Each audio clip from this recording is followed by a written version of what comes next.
Imagine a world where sunlight never reaches the surface, where oceans of ice stretch for eternity, and where the air is toxic enough to dissolve life as we know it.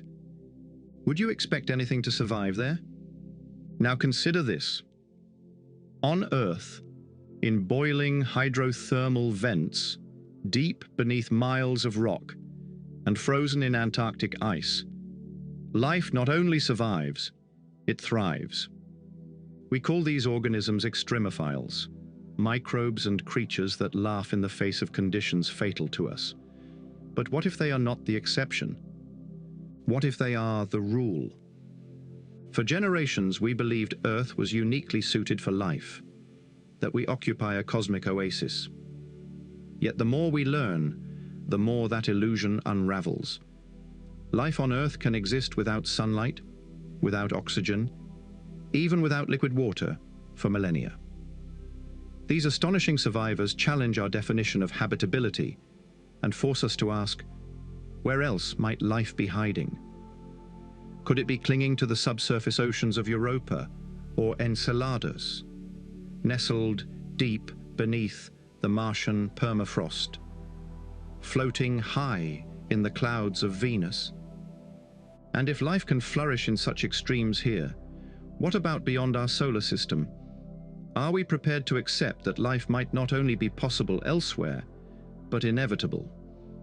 Over the next few hours, we'll journey from the deepest trenches of Earth to the most hostile worlds of the cosmos. We'll meet the organisms that defy death itself and explore the startling idea that life may be woven into the fabric of the universe. So we ask you, are we truly alone? Or have we only just begun to open our eyes to the living cosmos? Bacteria on Earth can inhabit depths of up to 5 kilometers beneath the surface. They can subsist solely on rock and water, deriving energy from chemical reactions instead of sunlight. Life on Earth, and potentially on Mars and other celestial bodies, may have started in such unusual environments. Consequently, the subsurface of water-rich planets, asteroids, and satellites may harbor a diverse array of microbes. Envision this ideal situation. You find yourself in an ice cave.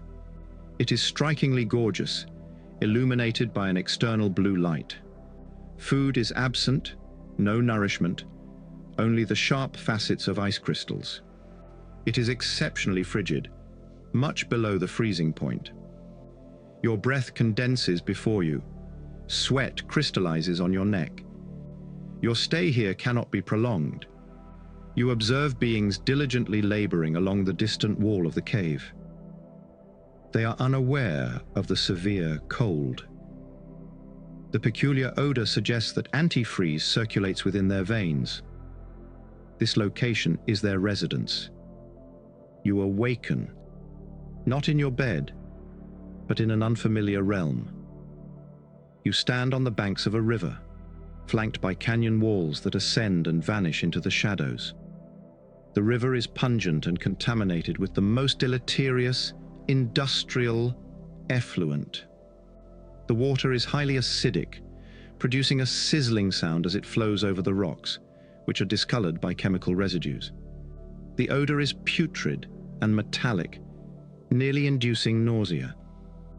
As your vision acclimates to the dusk, you discern indistinct forms in the water. Remarkably, they stay unaffected by the hazardous surroundings. Some are splashing and playing, others are consuming water, while still others are collecting metal fragments from the riverbed mud. The setting would be gorgeous if it were not so peculiar. You awaken abruptly. However, you remain outside your room. You are enclosed within a metallic casing that resembles a submarine. A porthole before you consists of glass several inches thick. You perceive the immense pressure of the water beyond. A switch is present by your hand.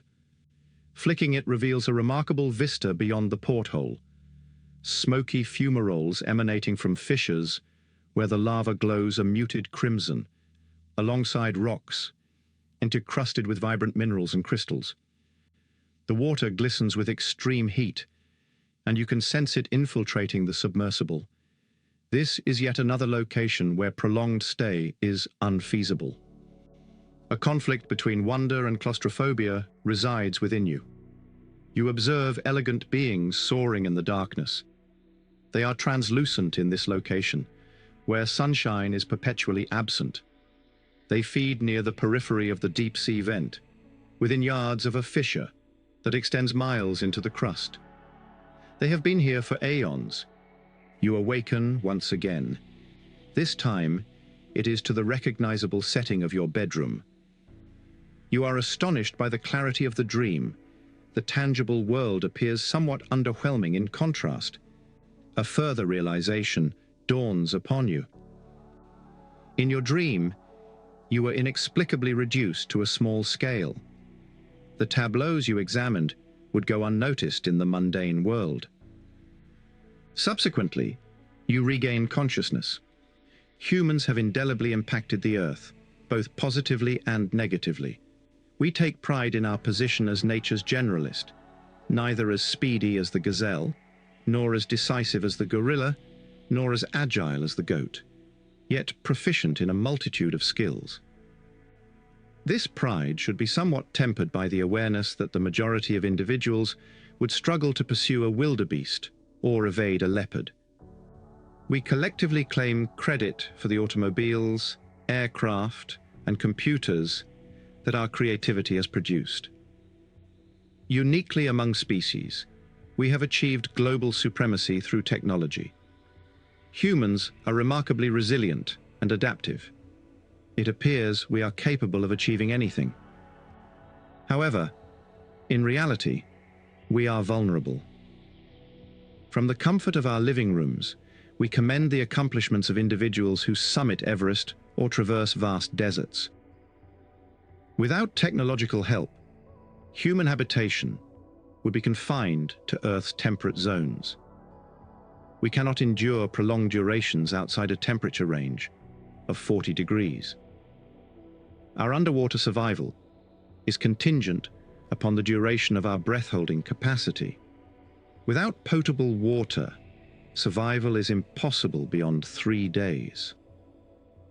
In any of the scenarios presented in the introductory vignette of this film, exposure to extreme cold, immersion in poisonous waste, or proximity to a deep-sea vent, we would inevitably and rapidly succumb.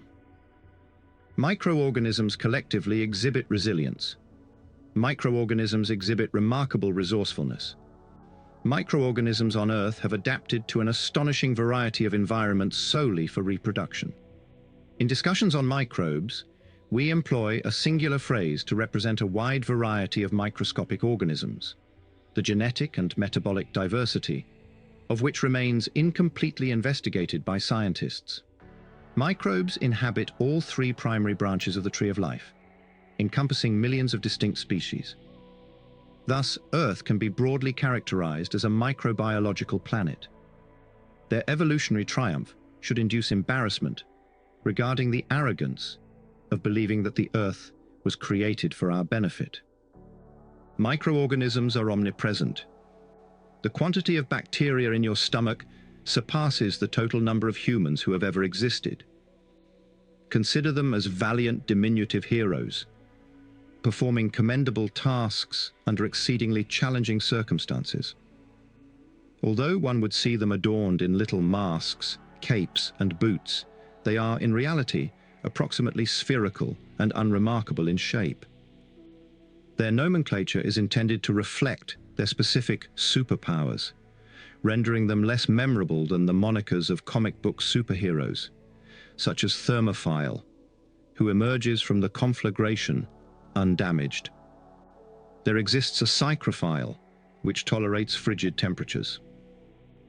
Endolith performs its most exceptional work while embedded in rock, an acidophile, which derives energy from immersing itself in battery acid.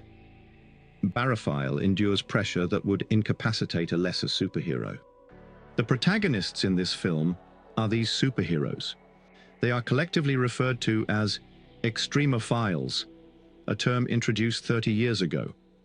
Extremophiles inhabit settings with temperatures exceeding the boiling point and falling below the freezing point of water in high salinity conditions, and at pH levels spanning from strongly acidic to highly alkaline. Certain microorganisms may inhabit the depths of rock, while others enter a freeze-dry dormant state for tens of thousands of years, only to be reactivated by water. Besides well-known metabolic processes like photosynthesis, bacteria exhibit metabolisms that utilize methane, sulfur, and even iron. The progenitors of contemporary extremophiles were among the primordial life forms on Earth. The designation extremophile is, regrettably, anthropocentric. These microbial habitats may appear severe to us. Nevertheless, for an extremophile, they are commonplace. Microbes are interconnected both individually and collectively with their environment, leading to the notion of a biosphere. Examining the distinctiveness of life on Earth broadens the concept of a biosphere and enhances the probability of finding suitable environments elsewhere in the solar system. While most cosmic surroundings are unfriendly, inhospitable epitomizes life's resilience, as primitive organisms flourish under a diverse array of physical conditions. The vast diversity of terrestrial species is crucial for shaping the future of biology beyond Earth. Furthermore, the purportedly established assertion that all life on Earth relies on the sun may be erroneous. The presence of extremophiles on Earth suggests that microbial life also inhabits the Martian permafrost, the icy oceans of Europa, and several other extreme environments in the outer solar system. Mammals, as advanced life forms, may be exceptional, due to their ability to flourish within a limited range of physical conditions. Throughout the galaxy, planets enveloped by a network of extremophiles may be standard. Establishing a sense of connection with Bacillus infernus is challenging, and even scientists must remain vigilant against anthropocentric biases. We assert that life is resilient and resourceful. Life may exist on countless worlds beyond the solar system, devoid of any greater significance than that of rocks or clouds. For a century following Darwin's publication of his theory of natural selection, biology textbooks depicted evolution as a tree of life, which traditionally comprised two primary branches, plants and animals. The tree included people at the pinnacle, subordinate flora and fauna at its lower branches, and bacteria at its roots.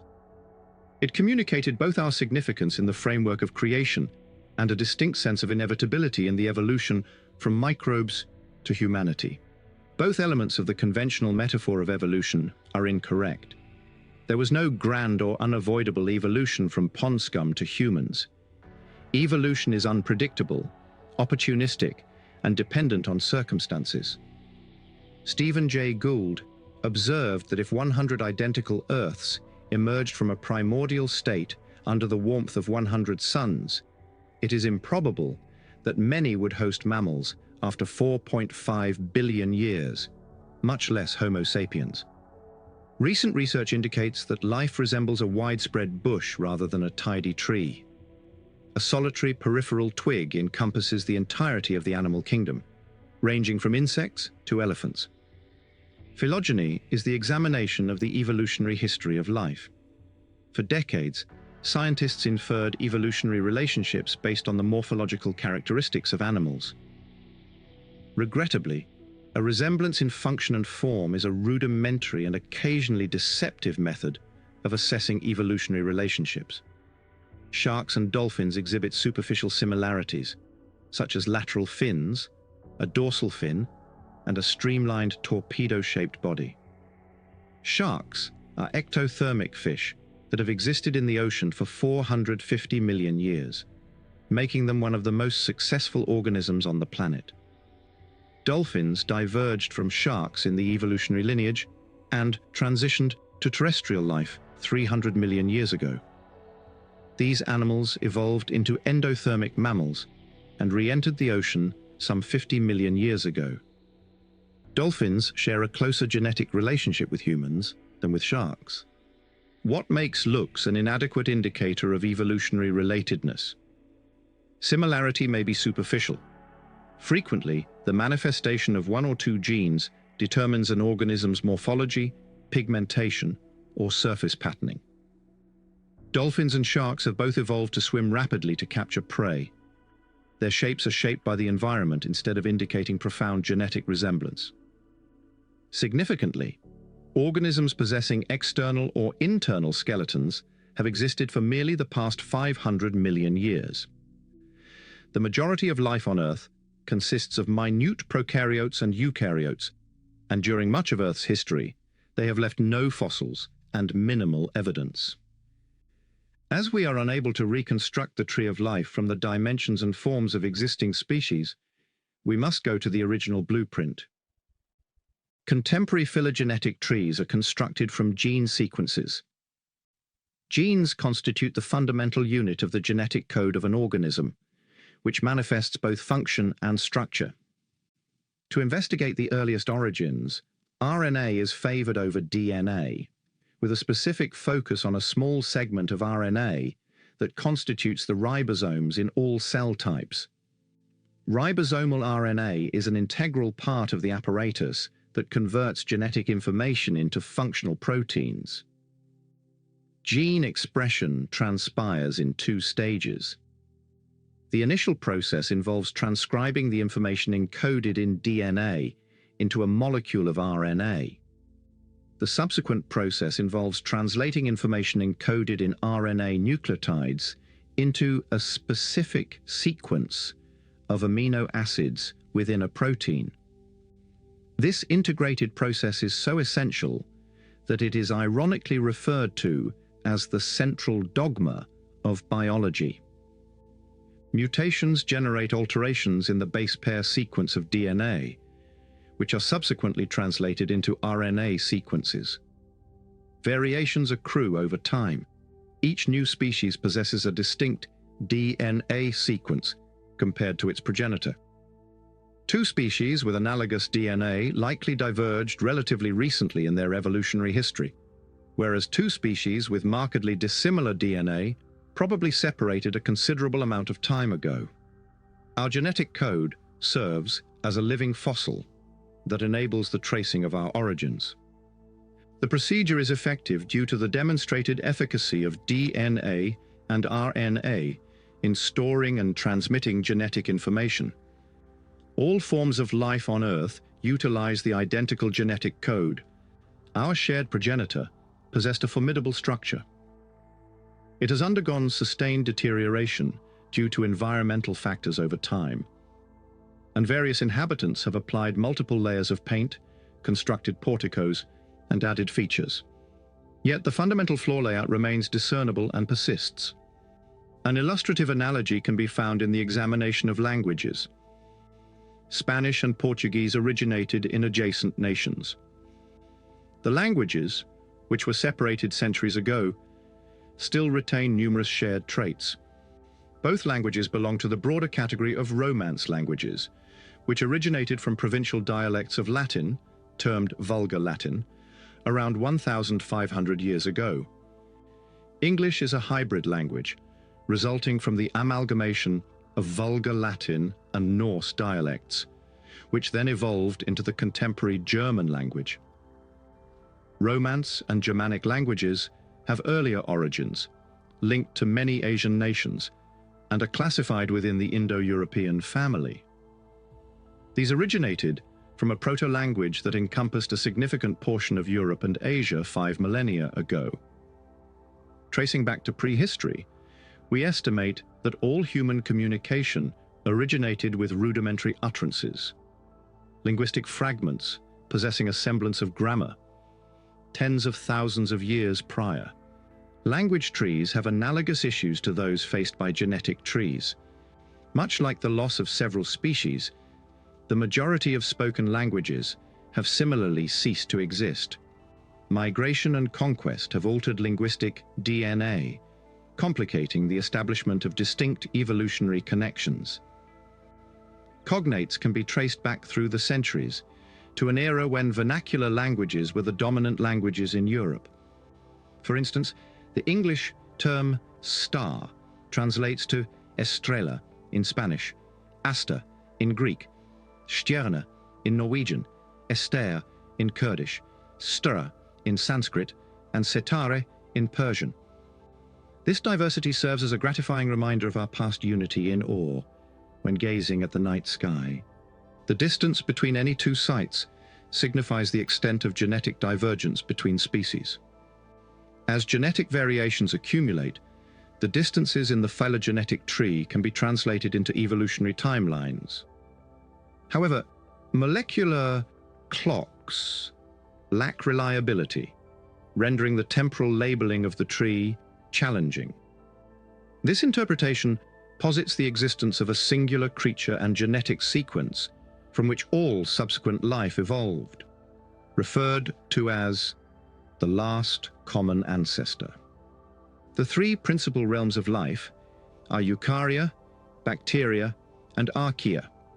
Bacteria and archaea are exclusively microbial, unicellular organisms, while eukaryotes are predominantly microbial, comprising protists and fungi, in addition to all plants and animals.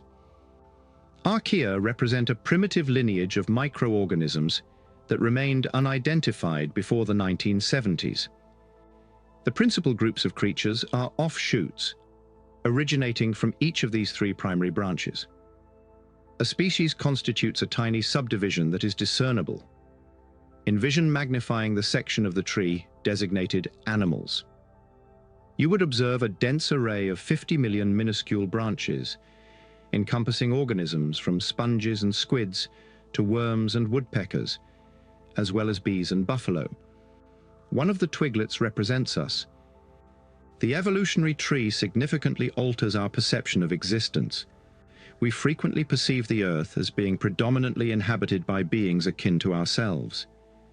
Nevertheless, for biodiversity, the lineage of mammals constitutes a very minor branch of the overall biodiversity.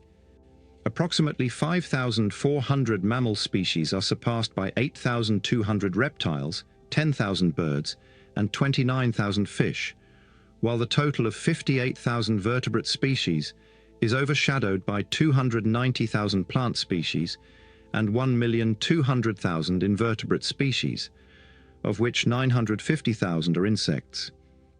Among these, 300,000 are beetles, prompting the biologist J.B.S. Haldane to remark that God possesses an inordinate fondness for beetles. The enumeration of species is not a precise science. Evolutionary biologists engage in vigorous debates on taxonomy, typically aligning into two factions: lumpers, who strive to categorize creatures efficiently, and splitters, who identify distinctions at every opportunity. The notion of species fails to elucidate microbiological diversity. If we disregard the fact that bacteria lack legs, wings, or eyes, we would be astonished by their ubiquity and capabilities. Microbes constitute around 90% of the Earth's biomass. They are present in every environment that humans have examined. They process and recycle not only carbon, but also other essential components for life, including nitrogen, sulfur, iron, and phosphorus. Their metabolic complexity is comparable to that of any larger organism. Furthermore, it is essential to note that these activities occurred 3 billion years before the emergence of multicellular creatures. James Staley, a microbiologist at the University of Washington, refers to bacteria as intimate strangers. They reside in our oral cavities, on our skin, and throughout our gastrointestinal tracts, yet our understanding of them remains limited. A contributing factor is that only a limited number can be cultivated in the laboratory. No natural microbial community has been thoroughly characterized, and numerous settings remain unexamined. The microbial realm remains predominantly uncharted. Considering our general lack of knowledge, what has been acquired? A kingdom is a substantial classification. Mammals belong to the kingdom Animalia. Molecular techniques have proved crucial in this endeavor, as few bacterial strains can be examined in controlled environments. GenBank is the publicly accessible database of DNA sequences supported by the National Institutes of Health. It contains comprehensive sequences for 15,000 bacterial species, predominantly derived from only 4 bacterial kingdoms. The archaea and viruses remain completely unexamined. Recent research has revealed 100 bacterial kingdoms, of which only 15 have been successfully cultivated in laboratory settings. A Norwegian researcher identified 5,000 distinct bacterial species in a single gram of soil, with 1 ton of soil potentially harboring up to 4 million species. The ocean is about equally fertile. A teaspoon of seawater has more DNA than the human genome, and the oceans may host 2 million different species of bacteria. The emergence from a singular genetic strain indicates a unified origin of life on Earth. While we frequently focus on distinctions, all species fundamentally share the same organizational framework: DNA. Consider people, for instance. Phylogenetic study tracing our origins to a common African ancestor also elucidates the extent of genetic variation across individuals from diverse ethnic and cultural backgrounds. Consider the comparison of the DNA of 2 unrelated individuals residing in the same village anywhere in the world. The average genetic disparity between them is 5-fold, larger than that observed between individuals selected from any 2 locations globally. The expression of a limited number of genes dictates characteristics such as skin pigmentation and facial features. A typical American may share more genetic similarities with a Bantu herder or an Inuit fisherman than with their immediate neighbors.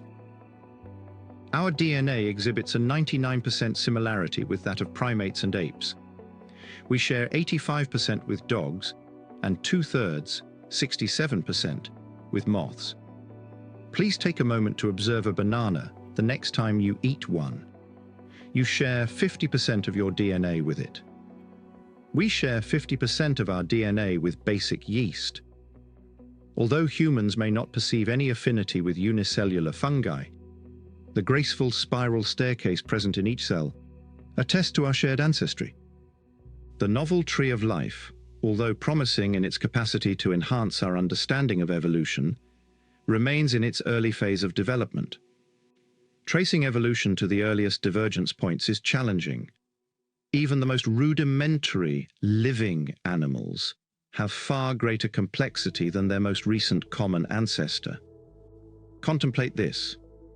The elementary bacterium E. coli possesses 4,500 genes, merely 6 times fewer than humans. Furthermore, correctly measuring time within the tree is challenging, as mutation rates were likely significantly elevated before the evolution of cellular mechanisms for rectifying DNA transcription errors. The specifics of the branching pattern should not be interpreted too rigidly. Mutations are primarily random. Thus, variations in identical segments of the genetic code among a set of organisms do not distinctly establish their evolutionary relationships. Constructing a phylogenetic tree is akin to assembling a model with rods and connectors. The length of the rod signifies the genetic distance between 2 species. Multiple methods exist to link numerous rods while preserving the overall orientation. The same phylogenetic data are used to infer varying branching patterns. None of these qualifications undermines the overarching conclusion that 3 major life domains diverged approximately 3 billion years ago. Nonetheless, an additional biological mechanism exists that obscures the tree of life. Mutation is not the sole method capable of modifying genetic information. Through lateral gene transfer, organisms can bypass the gradual processes of mutation and adaptation by acquiring a set of genetic material with predetermined functions.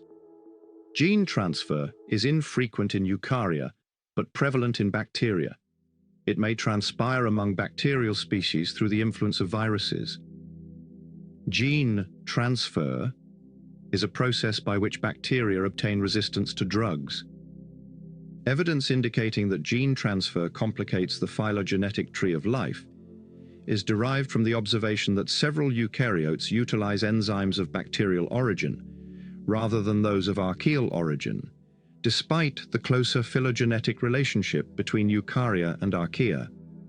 According to specific estimations, a significant portion of microbial genetic material may have engaged in the genetic exchange prevalent on early Earth, characterized by symbiotic connections and the open exchange of cellular functions. In 2007, biologists discovered that 70% of the examined invertebrates contained DNA from the bacterial parasite Wolbachia, often incorporating the complete genome of the parasite into their genomes. Assume that gene transfer was the predominant method of experimentation in the early stages of life's history. Consequently, the tree of life may need to be reconfigured. The consequence of gene swapping, or gene transfer, would be to render the total organism less essential. Organisms may not have survived, and their evolutionary interactions were likely intricate. The narrative of life is fundamentally a narrative of genes. What implications does this have for the concept of a singular origin of life? A collection of related creatures, rather than a single ancestor, may have influenced the contemporary genome. Before that, a labyrinth of chemical experiments and life forms existed that are no longer present. The tree analogy remains applicable, although it resembles a banyan tree, characterized by an extensive and intricate root structure beneath its expansive branches. Regardless of its chaotic origins, nature endeavors to be efficient and orderly. Our genetic strain surpassed all competitors and proliferated swiftly worldwide. All living organisms, ranging from the minutest virus to the blue whale, utilize DNA as their genetic blueprint. The conquerors consumed all other life types. All humans are descendants of extremophils. Numerous ambiguities exist in the construction or interpretation of the tree of life. Researchers concur that creatures nearest to the root thrived under environmental circumstances that would be unbearable for humans. The primordial common ancestor of all terrestrial life was likely thermophilic, meaning it was heat-loving. Proteins derived from ancient bacteria, when resurrected for laboratory analysis, exhibited optimal performance at a temperature of 150 degrees Fahrenheit, 66 degrees Celsius. The progeny of these organisms continue to inhabit hot springs, like those in Yellowstone, or reside near deep-sea vents. At the inception of life, Earth was almost as uninhabitable as Dante's depiction of hell. Magma, lightning, steam, and sulfur do not evoke Darwin's concept of a warm little pond. When asked whether researchers of extremophiles resemble their subjects of study, akin to the resemblance between pet owners and their pets, Lynn Rothschild responds with a pleasant laugh. She is a senior scientist at the NASA Ames Research Center in Northern California. Trained as a biologist, she was certain from the age of 8 that she aspired to explore the elusive microcosm of microbes. Daily, she interacts with geologists, astronomers, and space scientists, and the interdisciplinary aspect of the work presents both challenges and enthusiasm. In alignment with her fervor, Rothschild has articulated, "Normal is passé, extreme is chic." In contemporary culture, there is a widespread fascination with extreme makeovers and extreme sports. Extreme existence pushes this concept to its zenith. Physical extreme as the fundamental essence of being. Rothschild's voice exhibits the enthusiasm of a third grader when she expresses her interest in protists, describing them as neat. Protists encompass a varied assemblage of protozoa, algae, and specific fungi. All eukaryotes, including humans, are either protists or their offspring. They constitute the foundation of the marine food chain and provide 70% of the oxygen we inhale. They represent the predominant life form in Arctic zones, They possess extensive insights into the boundaries of existence, having flourished billions of years ago, when all organisms were minuscule. 3 billion years ago, Earth lacked an ozone layer, allowing solar UV radiation to penetrate the atmosphere and inflict DNA damage on surface-dwelling organisms. Life developed mechanisms to manage radiation, including the fast repair of DNA and the synthesis of pigments like melanin to absorb and disperse it. Certain microbes have adapted to inhabit minuscule niches within rocks. Rocco Mancinelli, Rothschild's spouse, is likewise a biologist. He is employed at the adjacent SETI Institute. His research centers on halophiles, microorganisms that flourish in saline conditions. They cannot survive unless their surroundings include a minimum of 25% salt. A benevolent rivalry is in effect. He studies microbes, whereas she believes protists possess greater personality and that their vibrant existence surpasses anything Steven Spielberg could conceive. The 300 researchers at the Biennial International Conference on Extremophiles in Baltimore likewise seem reassuringly conventional. Carl Stetter presents the keynote lecture. A slender man in his mid-60s, Stetter possesses a weathered visage and dons a leather cowboy hat at a jaunty inclination. His impeccable English retains the clipped intonations that reveal his German heritage. He has a profound affinity for bacteria of all kinds, whether present in his beer or at deep-sea hydrothermal vents. Stetter is the progenitor of the domain of extremophiles. Having recently resigned from the University of Regensburg, he dedicates his leisure time to exploring volcanoes in Iceland and hot springs in Siberia. He recognized he had discovered his vocation upon realizing his affinity for the odors of sulfur and ammonia. Stetter operates a laboratory that cultivates extremophiles and provides scientists globally with samples for culturing purposes. In 2002, he identified a diminutive organism in a hydrothermal vent off the coast of Iceland. A biotech firm named Diversa has secured exclusive rights to prospective commercial uses derived from this little bacterium. Extremophiles played a vital role in the early evolution of life, although they should not be seen as an evolutionary dead end. Extremophiles play a crucial role in the evolutionary tree, and their descendants continue to thrive today. It is time to encounter our diminutive heroes. They are not located in the Earth's undulating meadows or lush woods. Some of them would ultimately succumb to the cold. The Greek root phile signifies lover. However, it is challenging to conceive that extremophiles get pleasure from their existence, given our fragile forms. Are they simply masochistic? Certain organisms cannot persistently endure a severe environment. They enter a state of suspended animation until conditions ameliorate. Nonetheless, some individuals genuinely flourish in severe environments. Collectively, extremophiles challenge fundamental beliefs about our understanding of life and the concept of what is considered normal. Life on Earth originated in harsh environments, perhaps near high temperature, poisonous hydrothermal vents. In contrast to extremophiles, we occupy a unique ecological niche. Within the range of living organisms, our frailty may be the anomaly. Although the majority of extremophiles are microscopic, numerous species are creatures with physiologies that are not wholly unlike our own. Introducing bacteria, Infernus, the bacillus from hell, capable of enduring tremendous heat, pressure, and acidity. Microbiologist David Boone identified this resilient organism during a deep drilling initiative in Virginia. Bacillus infernus inhabits depths many miles beneath the Earth's surface, where the pressure is significantly higher, reaching hundreds of times that of surface levels. At those depths, an organism is isolated from the traditional biosphere. It exists independently of solar radiation, does not engage in photosynthesis, and does not utilize organic matter from previously living creatures.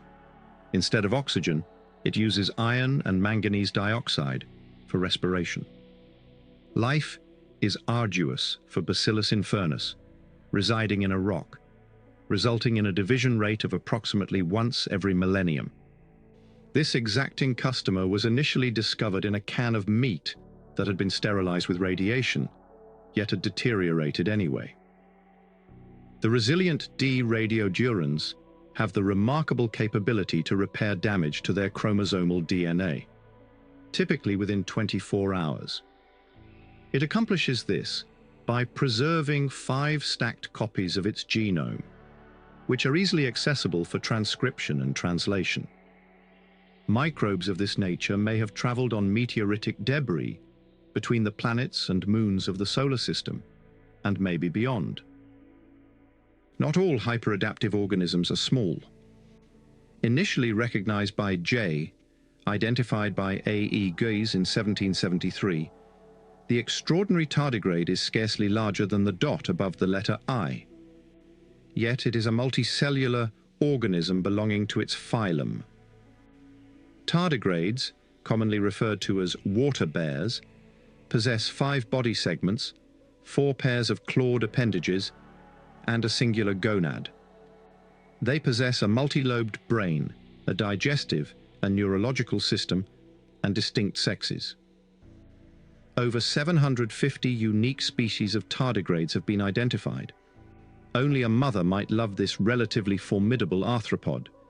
However, they merit our respect due to their remarkable adaptations. Tardigrades inhabit all climatic zones, from the Arctic to tropical rainforests, and can endure temperatures from -300 degrees Fahrenheit to 300 degrees Fahrenheit, -185 degrees Celsius to 150 degrees Celsius, and pressures from a vacuum to 1,000 atmospheres. This encompasses the entire range of temperatures and pressures found on Earth, from the coldest winter day at the North Pole to the hottest summer day in Death Valley, the summit of the highest peak, and the deepest point of the ocean floor. Furthermore, tardigrades can withstand radiation levels 1,000 times greater than those lethal to humans. Tardigrades endure harsh circumstances by adopting a state of suspended animation known as cryptobiosis, a method of freeze-dried preservation. The tardigrade develops a robust, waxy covering known as a tun, which makes it resistant to environmental conditions. Tardigrades endure for decades in this manner before reanimating. Animals effortlessly transport lightweight, dehydrated tons across considerable distances in the wind. A tardigrade perpetually anticipates superior circumstances. Researchers are examining the mechanism of cryptobiosis, as it may uncover methods for people to circumvent mortality. Suspended animation is undoubtedly essential for interstellar travel. If extremophiles are indeed anomalies, their varied adaptation methods offer significant insights into the essence of life in the universe. We have yet to fully ascertain the conditions in which life may exist on Earth. Each year, new organisms are identified thriving in environments that could qualify for a Guinness World Record. All large mammals, including humans, require specific conditions for survival: moderate temperatures, constant access to liquid water, and the absence of severe radiation or harsh chemical environments, which are exclusively present on Earth within the solar system. Conversely, environments conducive to recognized microorganisms are located in different regions. Reduced temperature and reduced humidity? That resembles the surface or subsurface of Mars. Elevated temperature and elevated pressure? This is a characterization of the upper strata of Venus's atmosphere. Chilly water? The underground oceans of Jupiter's moons, Europa and Callisto, as well as the geysers of Saturn's moon, Enceladus, are noteworthy examples. Are there atypical forms of biochemistry that do not depend only on carbon? The moons. Titan of Saturn and Io of Jupiter may be pertinent. We swiftly compile a count of 6 moons and planets, just based on the established range of terrestrial extremophiles. Estimating the full extent of the range is difficult, as local factors influence and alter life in other areas. This factor significantly increases the likelihood of habitable planets in various locations. Extremophiles redefine conventionality. What is their method? Extremophiles were initially identified in the geothermal springs of Yellowstone National Park nearly 40 years ago. Yellowstone serves as the quintessential location for examining bacteria that exhibit resistance to elevated temperatures and acidity. As the water temperature increases, most living forms face significant challenges. At 104 degrees Fahrenheit, 40 degrees Celsius, comparable to an extremely hot summer day, the solubility of oxygen in water decreases, leading to the mortality of aquatic creatures, such as fish. At temperatures over 167 degrees Fahrenheit, 75 degrees Celsius, chlorophyll deteriorates, rendering photosynthesis unfeasible. At temperatures exceeding 212 degrees Fahrenheit, 100 degrees Celsius, the boiling point of water at sea level, cells should be incapable of regulating the movement of molecules in and out of them. Moreover, the fabric of life may disintegrate.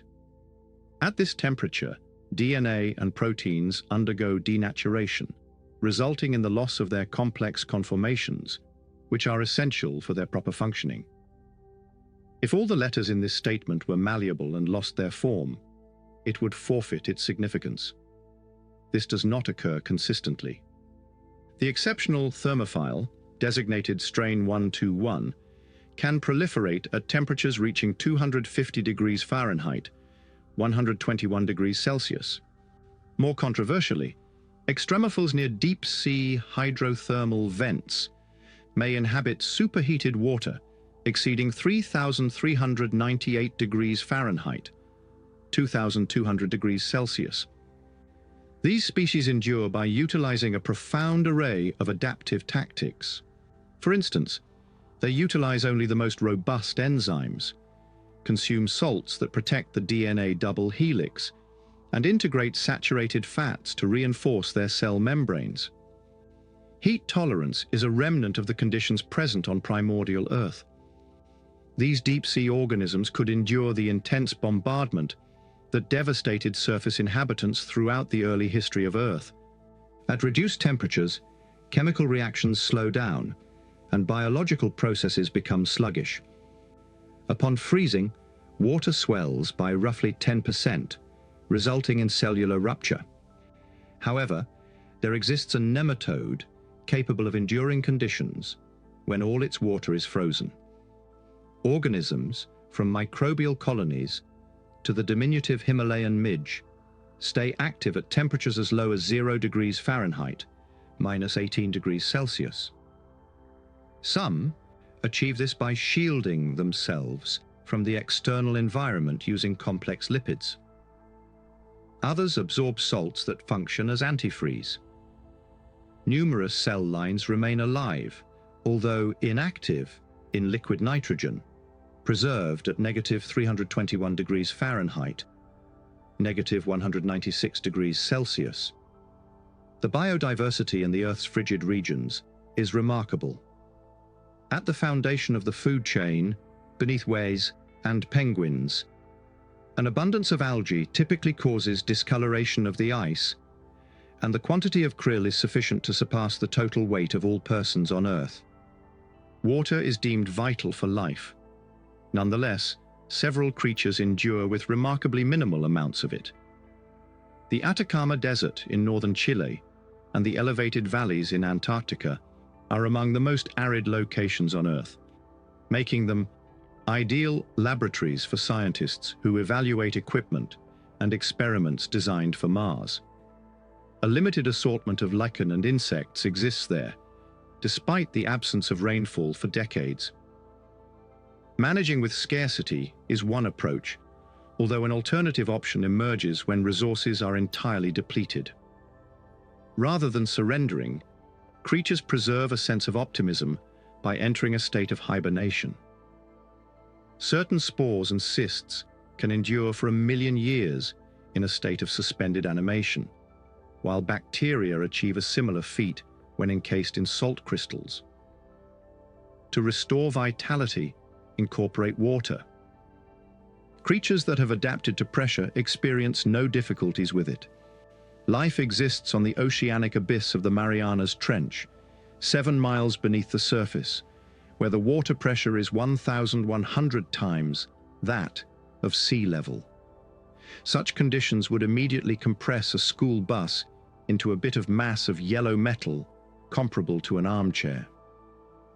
Foraminifera, unicellular creatures, are present in these sediments. Their fossil record extends over 550 million years. They consume submerged organic material. However, the environment is exceptionally demanding due to the prevalence of high pressure, which is typically associated with extreme temperatures, either cold or hot. Photosynthetic organisms lack sufficient light for optimal growth. The existence of deep-sea organisms is crucial in considering extremophiles beyond Earth, given the unexpected nature of their discovery. This is attributable to a compact submersible named Alvin. Alvin is comparable in size to a small bus and operates at a slow speed of 1 knot. Nonetheless, its titanium shell is capable of withstanding the immense pressure of an entire ocean. In 1977, Alvin's team identified hydrothermal vents in the Galapagos Islands. The group was astonished by a flourishing environment that existed independently of solar energy. 300 species gathered near the superheated water from the black smoke event, including bacteria, iridescent prawns, enormous clams, and red-tipped worms resembling 10-foot lipsticks. 20 times fewer individuals have traversed this strange realm compared to those who have ascended Everest. Recent investigations have revealed that heat from an active vent is not essential for life in the deep water. The Lost City is a vast hydrothermal field on the Atlantic seabed that has persisted for a minimum of 30,000 years. Chemical reactions, rather than volcanic activity, heat the water in that location. At numerous other locations globally, including beneath the Antarctic ice sheet, ecosystems flourish in the absence of sunlight. At the icy depths of the Gulf of Mexico, researchers have discovered crabs, limpets, and bivalves. Colonies of pink worms excavate mounds of methane ice, subsisting on hydrocarbons that percolate through the crust. 10. It is now well established that bacteria can endure a diverse array of chemical extremes. If germs were capable of cognition, they would see humans as lamentably feeble. And if they had vision, they would probably deride them. Consider salt, for instance. If stranded at sea in a small vessel devoid of provisions, you would succumb to dehydration long before starvation ensues. Driven to desperation by the vastness of the azure liquid, one may resort to consuming seawater. It would be fatal. Seawater, with an average salt concentration of 3.5%, induces dehydration by elevating osmotic pressure within cells. Water is extracted through cell membranes, resulting in the degradation of the DNA within. This scenario is confined to human experience. Yet, salt-tolerant bacteria thrive in salt flats, inland seas, and saline pools on the ocean floor. They utilize ions and monosaccharides to safeguard cellular activity. Dunaliella salina, a species of green algae, can withstand salinity levels 10-fold greater than that of seawater, beyond which salt precipitates. The pH scale quantifies the concentration of hydrogen ions in a solution. This is crucial for biological functions, as hydrogen ions utilize their electrical charge to promote chemical reactions. A chemical having a low pH is referred to as an acid. while a substance with a high pH is termed a base. The scale is logarithmic. A 1-unit variation equates to a 10-fold difference in hydrogen ion concentration. The pH of pure water is 7, and our cells cannot deviate significantly from this level without experiencing serious malfunction. The Iron Mountain mine is situated beneath Mount Shasta in Northern California. The site was initially mined during the 1860s gold rush and has subsequently emerged as one of the Environmental Protection Agency's most severely contaminated locations. Exposed pyrite in the tailings includes sulfuric acid, which has leached heavy metals such as arsenic, cadmium, and zinc through acid runoff. Nonetheless, Ferroplasma acidarminus appears to flourish in that environment. This microorganism is an archaeon, a progeny of Earth's primordial living forms. It thrives optimally at a pH of 1 at a temperature of 240 degrees Fahrenheit, 115 degrees Celsius. To see the significance of this, note that the reduced acidity of lime juice can denature or cook the proteins in fish, facilitating the delightful experience of ceviche, fish or other seafood marinated in citrus. Lime juice possesses a pH of 2, akin to that of vinegar. The hydrochloric acid produced by the gastric mucosa has a pH of 1. Nonetheless, F-acidarminus can endure a pH of 0, equivalent to that of battery acid. It accomplishes this by employing protons in a meticulous electrical balance that mitigates the most detrimental effects of acidity within the cell. Sulfides from the metal ore are transformed into sulfuric acid, and its cell membranes possess minuscule pumps to expel heavy metals. Ironically, this diminutive superhero also serves the dark side. F-acidarminus is a major contributor to acid mine drainage in the United States.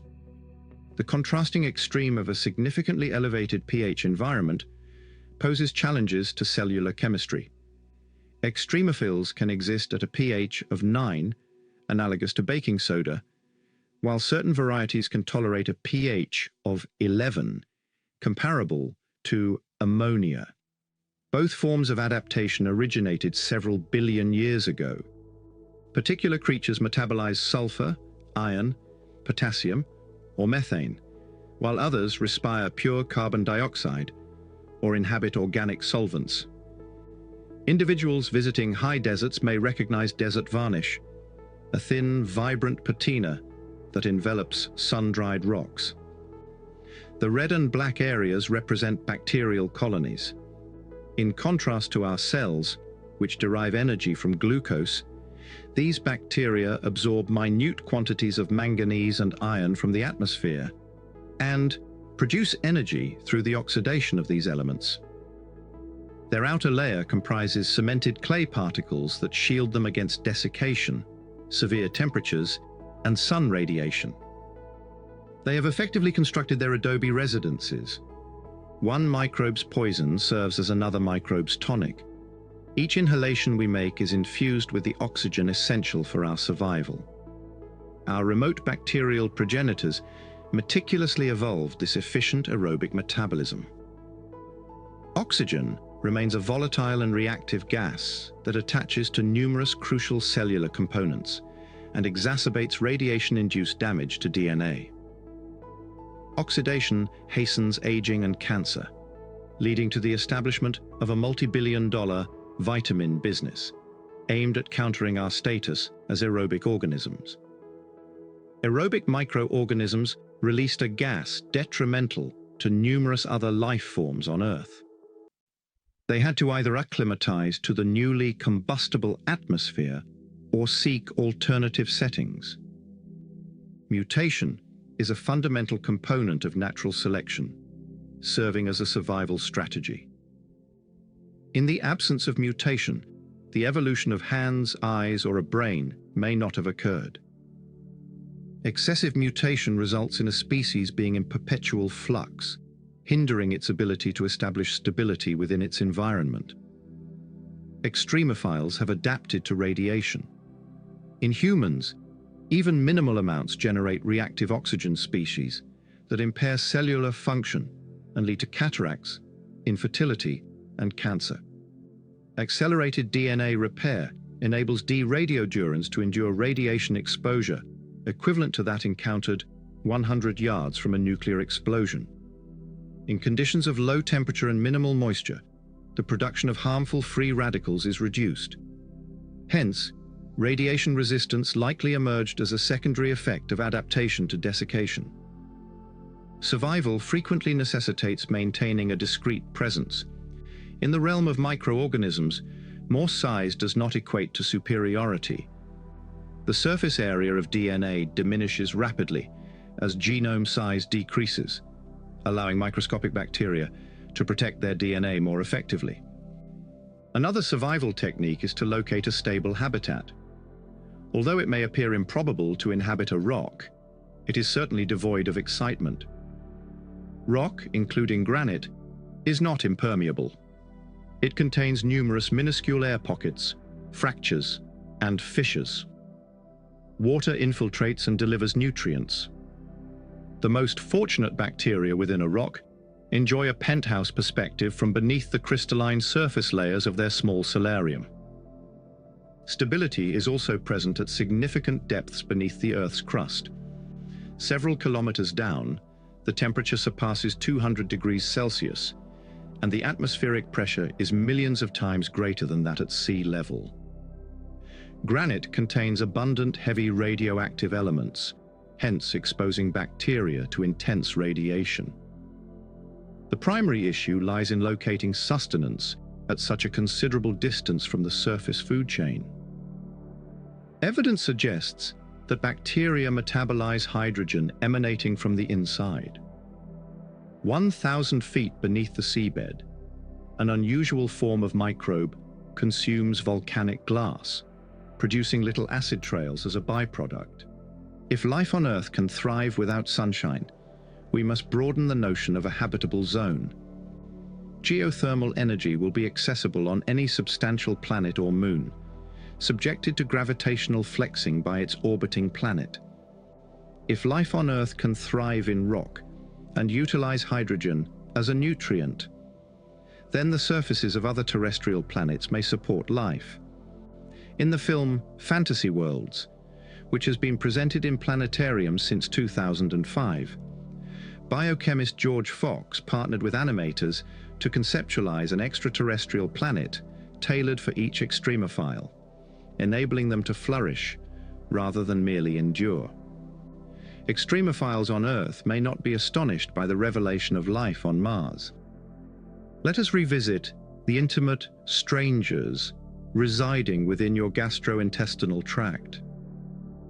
Humans form a symbiotic connection with several types of bacteria, and, contrary to common belief, the majority of these bacteria are beneficial to us. Of the approximately 1 million bacterial species, fewer than 1% have been comprehensively characterized, primarily due to challenges in isolation and cultivation. Extremophiles constitute a specific subgroup within the vast category of microbes that are not yet fully understood throughout the bacterial and archaeal realms of life. The biotech sector has recognized its extraordinary capabilities, indicating that interest in them extends beyond just academic curiosity. As a customer, you will encounter them in laundry detergent, cosmetics, and weight loss supplements. Extremophiles enhance the elasticity of bread, the brightness of paper, and the pigmentation of food. The principal utilization of extremophils in biotechnology is the development of enzymes. An enzyme is a protein that catalyzes a chemical reaction, significantly accelerating it, frequently by thousands or millions of times, while remaining unchanged itself. Enzymes are vital for life, as the majority of chemical reactions within a cell would proceed at an insufficient rate in their absence. Enzymes that function optimally under severe circumstances are fundamental to numerous industrial processes. Enzymes derived from extremophiles which are capable of withstanding elevated temperatures, are utilized in various applications, including paper bleaching, wastewater treatment, and the regulation of baking and brewing operations. Extremophiles that flourish in frigid conditions are employed in the production of ice cream and fake snow, as well as in the tenderization of meat. Extremophiles capable of thriving in saline environments are utilized for medicine delivery and the modification of food textures and flavors. Alkali-loving extremophiles drive a multi-billion-dollar annual industry for laundry detergent, resulting in whiter whites for consumers. The package indicates that the contents are biological. These resilient microorganisms serve as the remediation agents when industrial activities become excessive. They remediate oil spills, eliminate sulfur from coal and gas emissions, and neutralize harmful bleaches. For the remediation of a contaminated location, one would appropriately enlist the expertise of a specialist in bacterial remediation. Deinococcus radiodurans neutralizes solvents such as toluene and heavy metals like mercury, while concurrently enduring extreme radiation. The US Department of Energy is utilizing Conan to advance efforts at over 3,000 Superfund sites nationwide. We have finally reached the narrative conflict we anticipated: good versus evil. On one side, D. radiodurans, Conan, the microorganism that would mock kryptonite if it were genuine. Conversely, F. acidarmanus, henceforth referred to as Toxica, is the microorganism that produces effluent. We occupy our diminutive ringside seats and observe the conflict. Toxica initiates the assault by expelling acid and arsenic. Conan ingests the poison and promptly rectifies the acid-induced damage to his DNA. The conflict persists. The earth trembles. All the activity transpires on a stage barely larger than the head of a pin. The Midas touch. Investing in enterprises that utilize extremophiles is one method to generate profit. However, a more direct strategy involves extracting microorganisms that synthesize gold. When John Watterson from the United States Geological Survey, instead of liquidating his gold yield for cash, analyzed the samples using an electron microscope. To his astonishment, he observed a delicate arrangement of minute cylinders and rods, rather than solid gold nuggets. The cylinders resembled Pedomicrobium bacteria. Pedomicrobium often inhabits mineral-rich water and forms layers of iron and manganese oxide around itself, resembling a shell. In this instance, it utilized the most accessible metal, gold. Comparable deposits of gold-plated bacteria have subsequently been identified in Venezuela, China, and South Africa. The antagonist in the James Bond film Goldfinger preferred to suffocate his victims by coating them in gold. The result would typically be identical for bacteria. Gold would induce asphyxia by obstructing the minuscule pores in the cell membranes that facilitate nutrient intake and waste elimination. How does Pedomicrobium accomplish this if that is the typical scenario? Rather than dividing into two cells, it extends a stalk over its ornate enclosure. A new cell subsequently develops from the tip of the stalk. Envision inflating a cellular bubble. Fresh bacteria accumulate at the extremity of the colony, and when proliferation persists, the outcome is an enlarging sphere of golden sarcophagi. No one understands how these microorganisms refine the typically inert metal to 24-karat purity. Regrettably, this endeavor is not financially rewarding. It requires a year to cultivate a layer of gold equivalent to the thickness of a human hair. Genetic engineering may expedite this process, transforming certain biotech entrepreneurs into contemporary Midas figures. The primary application of extremophiles is DNA replication. Bioengineering and associated disciplines rely on the ability to rapidly amplify minuscule quantities of DNA, a method known as the polymerase chain reaction, PCR. Standard enzymes can synthesize DNA alone at low or moderate temperatures when it is in a coiled state. Scientists required an enzyme that remained functional at the temperature at which DNA denatures, as this is the point at which the genetic blueprint is revealed. The initial phase of PCR involves denaturing the DNA strands by heating them to 94 degrees Celsius, 35 degrees Celsius. Subsequently, small nucleotide sequences known as primers commence the process by synthesizing a copy of the initial nucleotides.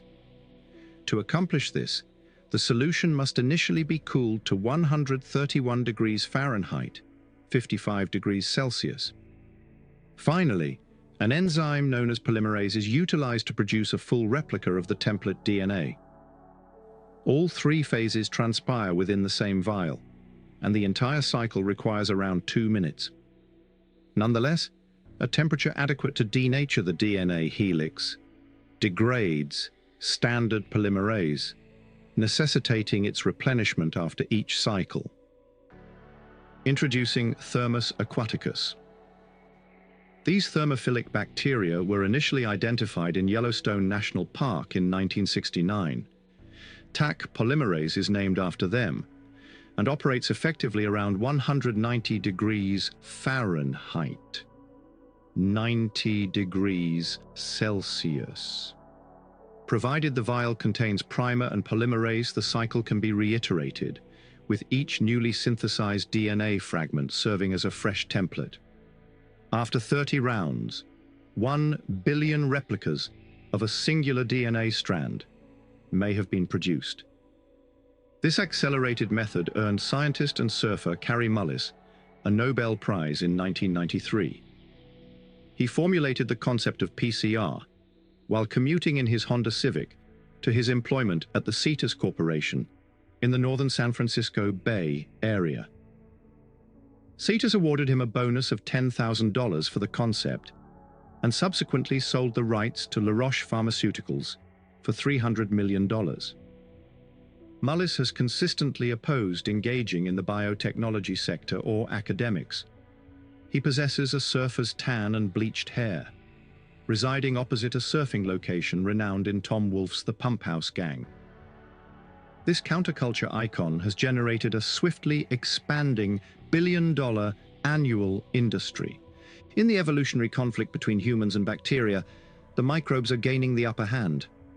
As novel diseases arise, pathogenic organisms are swiftly acquiring resistance to our most effective antibiotics. The National Institutes of Health reports that 2 million individuals acquire bacterial infections in US hospitals annually, resulting in over 100,000 fatalities, a figure that has increased by 700% over the past 15 years. The majority of infections exhibit resistance to their treatments, with strains of meningitis, TB, and pneumonia evolving to withstand all existing medications. The issue pertains to genetic diversity. Virtually all of our microorganisms, and hence nearly all of our antibiotics, originate from a single branch of the tree of life. Almost all contemporary antibiotics derive from a singular family of soil-dwelling bacteria, identified as Actinomycota. The dependence on this singular strain, coupled with the excessive prescription of antibiotics and their application in soaps and meat, has been detrimental to us. Infectious pathogens can readily transfer DNA between species and develop resistance to drugs. We shall imminently exhaust our alternatives. The pharmaceutical business struggles to remain one step ahead of these increasingly resistant microbes. A brute force method is employed to analyze numerous substances, investigating their interactions in combination, and aiming to discern a select few that are efficacious in curing human diseases. Approximately 50% of all pharmaceuticals available are obtained by natural product screening, which aims to identify advantageous properties in the multitude of molecules and chemicals present in living organisms. This research has been expanded to include extremophiles, with numerous novel antibiotics currently in development. By extending to the archaea within the tree of life, The challenges of resistance and genetic diversity may be temporarily mitigated. We remain optimistic that the most significant advantages from life's unpredictable journey are yet to be realized. Leveraging the distinctive skills of microorganisms to achieve our objectives represents a notable advancement in contemporary technology. Our participation in a winner-takes-all evolutionary arms race with these minuscule species overshadows our sense of achievement. Thus far, pathogens have reached an impasse with the trillion-dollar biotechnology sector. Fortunately, the small creatures are unable to communicate with each other. Indeed, they are capable of doing so. For decades, scientists believed that bacteria were mostly single-minded opportunists, efficient entities focused solely on self-replication. Geneticist Francois Jacob stated that a bacterium's singular objective is to generate two bacteria. How can we elucidate the behavior of the Hawaiian bobtail squid? This squid inhabits shallow coastal waters and hunts during nocturnal hours. During moonlit evenings, when its shadow on the sand renders it conspicuous to predators, it activates a light organ that produces a blue luminescence, precisely aligning with the light penetrating the water. The source of this intelligence is a community of bioluminescent bacteria known as Vibrio fischeri, which the squid absorbs from saltwater and manages within a hollow chamber in its body. Microbiologist Woody Hastings noted that a population of Vibrio fischeri in the laboratory increased every 20 minutes. Yet the quantity of the cell's luminescent enzyme remained stable for 4 to 5 hours, spread across an increasing number of cells. Subsequently, once the population expanded significantly, it would commence to emit light. From the viewpoint of an individual V. fischeri cell, this behavior is quite logical. An organism incurs substantial metabolic expenses when producing light, rendering it infeasible to observe a solitary luminescent cell in the expansive ocean. How did the cell ascertain when the community reached a critical mass? Ken Nielsen, a student of Hastings, hypothesized that they excrete an unidentified substance termed an autoinducer, which accumulates in the environment until it reaches a critical quantity. The bacteria can monitor their population and make collective decisions, akin to legislators, but only when a sufficient number are present. This phenomenon is known as quorum sensing. Quorum sensing is a widely acknowledged concept. Bacterial communication confers different benefits in confrontations with a more formidable adversary. Minimal quantities of bacteria may remain dormant, evading the host's immunological response, and then signal to activate only after their population has increased significantly. This approach of subterfuge and communication may elucidate the dissemination of the bubonic plague and its mortality of millions during the Middle Ages. Communication enables bacteria to function collectively, much like a multicellular creature, thereby diminishing one of the primary characteristics that distinguishes bacteria from eukaryotes. The diversity of microbial life exceeds our previous estimations. It is deeply interconnected and profoundly social. Through cell-to-cell networking, microorganisms can monitor environmental alterations, collaborate with conspecifics, communicate with their hosts, and establish mutually advantageous partnerships with interspecific members. This behavior was formerly considered restricted to advanced creatures, including ants, bees, and humans. One could argue that this communal strategizing lacks central processing, akin to that of a brain. In the realm of astrobiology, the complexity of collective microbial behavior is intriguing. Microorganisms on extraterrestrial planets may have developed behaviors that fulfill all our definitions of intelligence. The resilience of extremophiles is generating renewed interest in panspermia, the hypothesis that life on Earth originated from an extraterrestrial source. The concept was first introduced by Anaxagoras over 2,000 years ago, and then articulated in its contemporary form by physicist Hermann von Helmholtz in the late 19th century. Panspermia does not resolve the question of life's origin on Earth. It circumvents the issue by positing that life originated elsewhere. While we are assured that life on Earth necessitated no external aid, panspermia remains a significant concept as it offers a method for the dissemination of life or its fundamental components across planets and solar systems throughout the universe. The notion that rocks can traverse our solar system is widely accepted. 36 Martian meteorites have been identified, and their provenance has been unequivocally established. In addition to geological formations, unique to the red planet, they encompass minuscule gas bubbles, the chemical composition of which precisely corresponds to the atmosphere of Mars, as assessed by Viking and other landers. Annually, a metric ton of Martian rocks descends to Earth. However, the majority become entombed in sand or ice, vanish into oceans, are too little to identify, or remain unobserved among terrestrial rocks. The Allen Hills meteorite ALH 84001 ignited a fervent debate and proposed the notion that humans may be descendants of Martians. This meteorite is a primordial Martian rock, originating shortly after the formation of the solar system. If life originated early on Mars and was then transferred to Earth via an impact, it might serve as the foundation for all our genetic information. Despite the inconclusiveness of the evidence for fossil life forms in ALH 84001, the meteorite has compelled experts to contemplate the potential for life to endure a hazardous interplanetary voyage. When an impact dislodges rock, it experiences an acceleration of tens of thousands of Gs, which would be lethal to humans, but poses no threat to microbes. Rocks adjacent to the collision site that remain intact are ejected into space. Envision being seated on a trampoline as a substantial individual descends in proximity.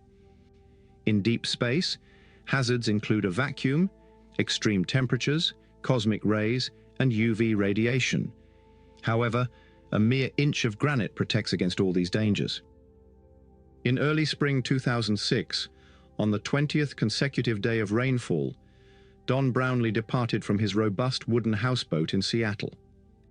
He proceeded to the arid Mojave Desert, where a modest payload had recently descended beneath a canopy adorned with the NASA emblem.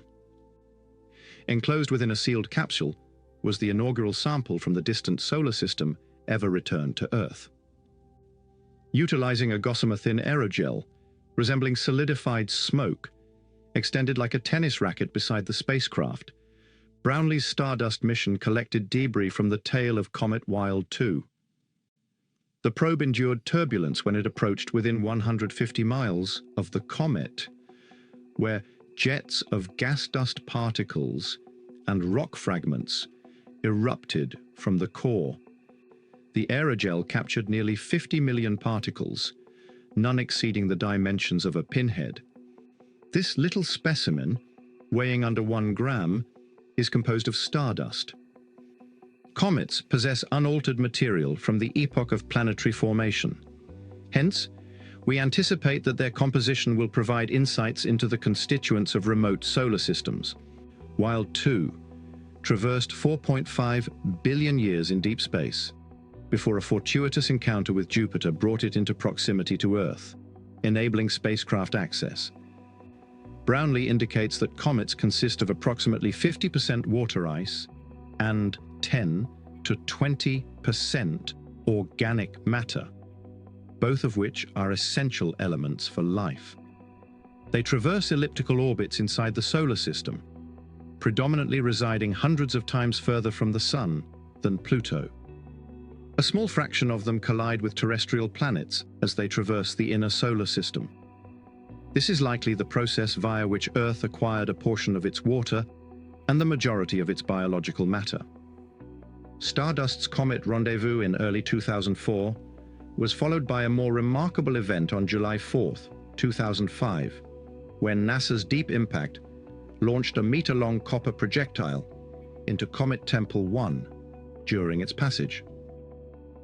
The 800-pound projectile impacted at 23,000 miles per hour, while the parent spacecraft recorded measurements of the released plume of material. Occasionally, rocket science is simplistic. According to Jet Propulsion Lab scientist Don Yeomans, I cannot fathom that they are compensating us to enjoy this much. These missions have validated that comets are abundant in organic compounds. The Stardust mission identified compounds containing nitrogen-oxygen bonds, a crucial element in the structure of DNA, proteins, and enzymes. The assertion of life on a comet remains implausible, as our methodologies are still insufficient for detecting replicating molecules or signs of metabolism. Nevertheless, comets are ideal for initiating life in our solar system or others. Transferring material between terrestrial planets within a single solar system is one matter. However, the distance to the nearest stars is many 100,000 times higher than the distance to Mars. The majority of debris that traverses the planets remains within the solar system. A minor percentage generally remains for tens of millions of years before being expelled into interplanetary space. For instance, ALH 84001 embarked on an extensive and convoluted voyage to Earth, taking approximately 16 million years to reach its destination. Nevertheless, the velocity necessary for ejection is sufficient that a rock may traverse the distance to a proximate star in approximately 100,000 years post-ejection. Remarkably, the passage between solar systems is the most expeditious segment of the operation. While it is uncertain if life can endure the duration of the journey, scientists express cautious optimism regarding its feasibility. Russian scientists have successfully revived and cultured bacteria, yeast, fungi, and other microorganisms from Siberian permafrost that is more than 200,000 years old. Bacteria aged 1 to 2 million years have been resurrected from the depths of the Arctic ice pack. Raoul Carnot of Cal State Polytechnic retrieved spores from the intestines of bees preserved in amber for 20 million years, a process that is both intriguing and contentious among the scholarly community. He supplemented nutrients and, within weeks, successfully cultivated Bacillus sphaericus bacteria from the ancient spores. Laboratory analyses verified that the bacteria were not contemporary pollutants. Controversial evidence indicates the reanimation of 250-million-year-old bacteria found within a salt crystal from a mine in New Mexico. Even disregarding this final assertion, germs are sufficiently resilient to endure the extensive journey to a proximate star. Regrettably, demonstrating the possibility of an occurrence is not equivalent to proving that it has transpired. What proportion of rocks ejected by an impact harbor life? What is the quantity of life-sustaining rocks expelled by a planet? What is the number of those that are captured by an alternative stellar system? What proportion of land exists on a possibly habitable planet? In the absence of answers to these inquiries, panspermia remains mere conjecture. Several researchers have attempted to perform the computation, yielding intriguing findings. Jay Malosh of the University of Arizona has estimated that approximately 15 boulders can be expelled from the surfaces of terrestrial planets each year due to collisions with other objects. This totals 60 billion throughout life on Earth. Nonetheless, the figures indicative of life will be significantly reduced. In his hypothesis, the rocks disperse throughout interstellar space, with other star systems capturing a little fraction of them. A small subset of these reaches a terrestrial planet in an alternate system. Panspermia is fundamentally an inefficient process. If life emerges spontaneously on the surface of a terrestrial planet, the phenomenon of panspermia is unnecessary to account for its existence, regardless of whether the mechanism is functional. Melosh's theories suggest that Earth has likely disseminated life to another star system throughout its history. Nevertheless, scientists cannot ascertain whether it alighted on a planet conducive to life. In stellar groupings, clusters, and binary star systems, the conditions are far more advantageous. In regions of elevated star density, life transfer events may occur within a span of merely a few million years. Long-lived star clusters are likely to be extensively intermingled with life. Newton's formulation of his law of gravity was a revolutionary and audacious endeavor. He grounded it in the trajectories of celestial bodies inside the solar system. By designating it a universal law, he employed the inductive capacity of the scientific method to extend its application well beyond known boundaries. The initial significant prediction, the reappearance of the comet named after Edmund Halley, was not validated until 1758, well after the deaths of Newton and Halley. Newton's law has subsequently been applied to black holes, binary pulsars, and galaxies, which were previously unfamiliar to Newton. His hypothesis is termed a law of nature because of its substantial explanatory capacity. Nonetheless, it failed to foresee the existence of these items. Biology lacks a counterpart to the law of gravity. The chemical constituents of life are universal, as they are synthesized in stars. However, the biological processes within a cell evolved under the unique conditions of Earth. With only one example of life to examine, we remain uncertain whether extraterrestrial life resembles terrestrial life, is entirely dissimilar, or does not exist at all. Nevertheless, we can cautiously employ induction to explore the possibility of extraterrestrial life. We pose the inquiry: to what extent may life exhibit strangeness? The argument from design is a concept in natural philosophy. It is appealing yet inherently perilous. In his 1927 article, Why I Am Not a Christian, prominent 20th century philosopher Bertrand Russell asserts, "Everything in the world was made just so that we can live in the world, and if the world were slightly different, we could not live in it." Theists employ this argument to advocate for an intelligent creator, positing that humans are too exceptional to have emerged as a mere consequence of random mutation and evolution.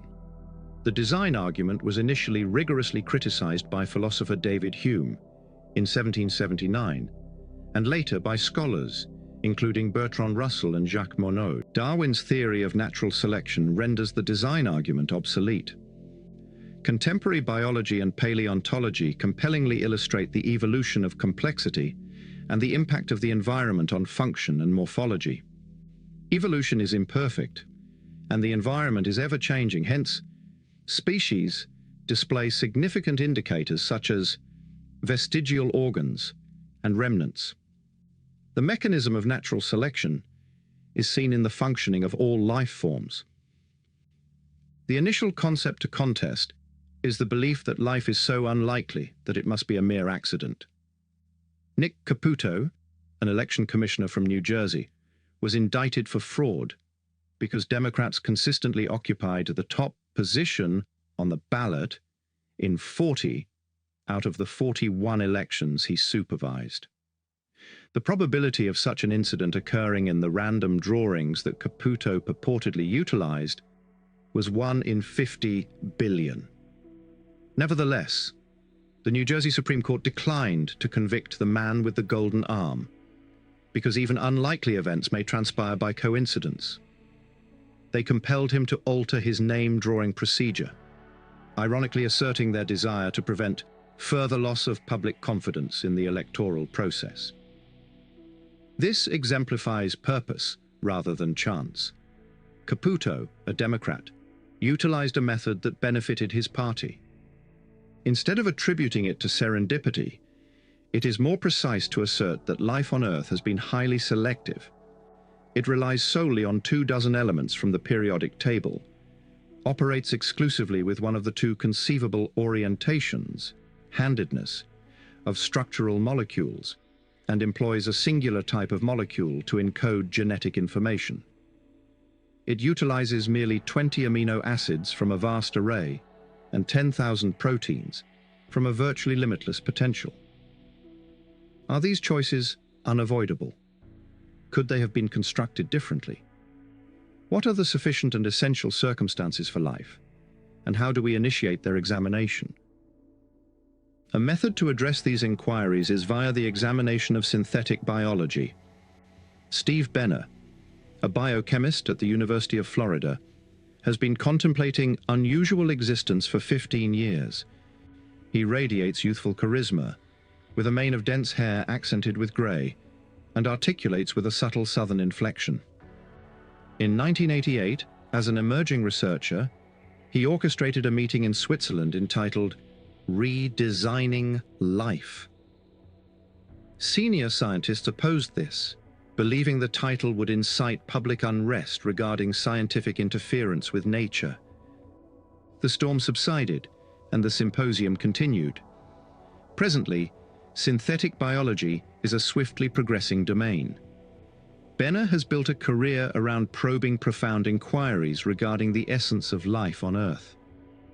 He seeks to understand which biological aspects represent the best solutions within the limitations imposed by physics and chemistry. He inquires whether our biochemistry harbors any vestiges of experiments conducted in the distant past of life's history. He seeks to discern which aspects of existence are contingent, where the beginning conditions may have readily resulted in an alternative conclusion. Manipulating cellular systems presents an expansive endeavor filled with unpredictable and uncharted potential. Schultz has determined a method to incorporate nearly 100 unusual amino acids into bacterial proteins. Proteins serve as the primary functional units within a cell, and newly synthesized proteins will exhibit distinct functionalities. A protein is synthesized when an enzyme interprets the DNA nucleotide sequence and transcribes it into RNA. Protein specificity arises from the ability of transfer RNA to recognize codons, the 64 possible sequences of 3 nucleotides, which correspond to specific amino acids. Every time Schultz introduced a new amino acid, the produced protein demonstrated varied behavior. This research holds significant practical relevance. Bacteria can be genetically modified to identify bombs or neutralize nerve agents. They can be engineered to synthesize insulin or the antimalarial compound artemisinin, which is exceedingly scarce, rendering its production expensive.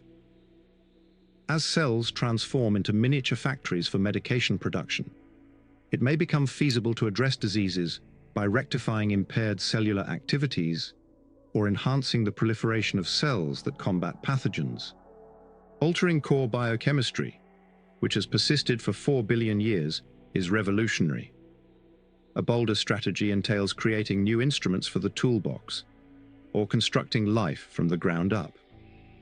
In 2000, researchers implanted 2 devices into the bacterium Escherichia coli, a unicellular bacterium residing in the human gastrointestinal tract.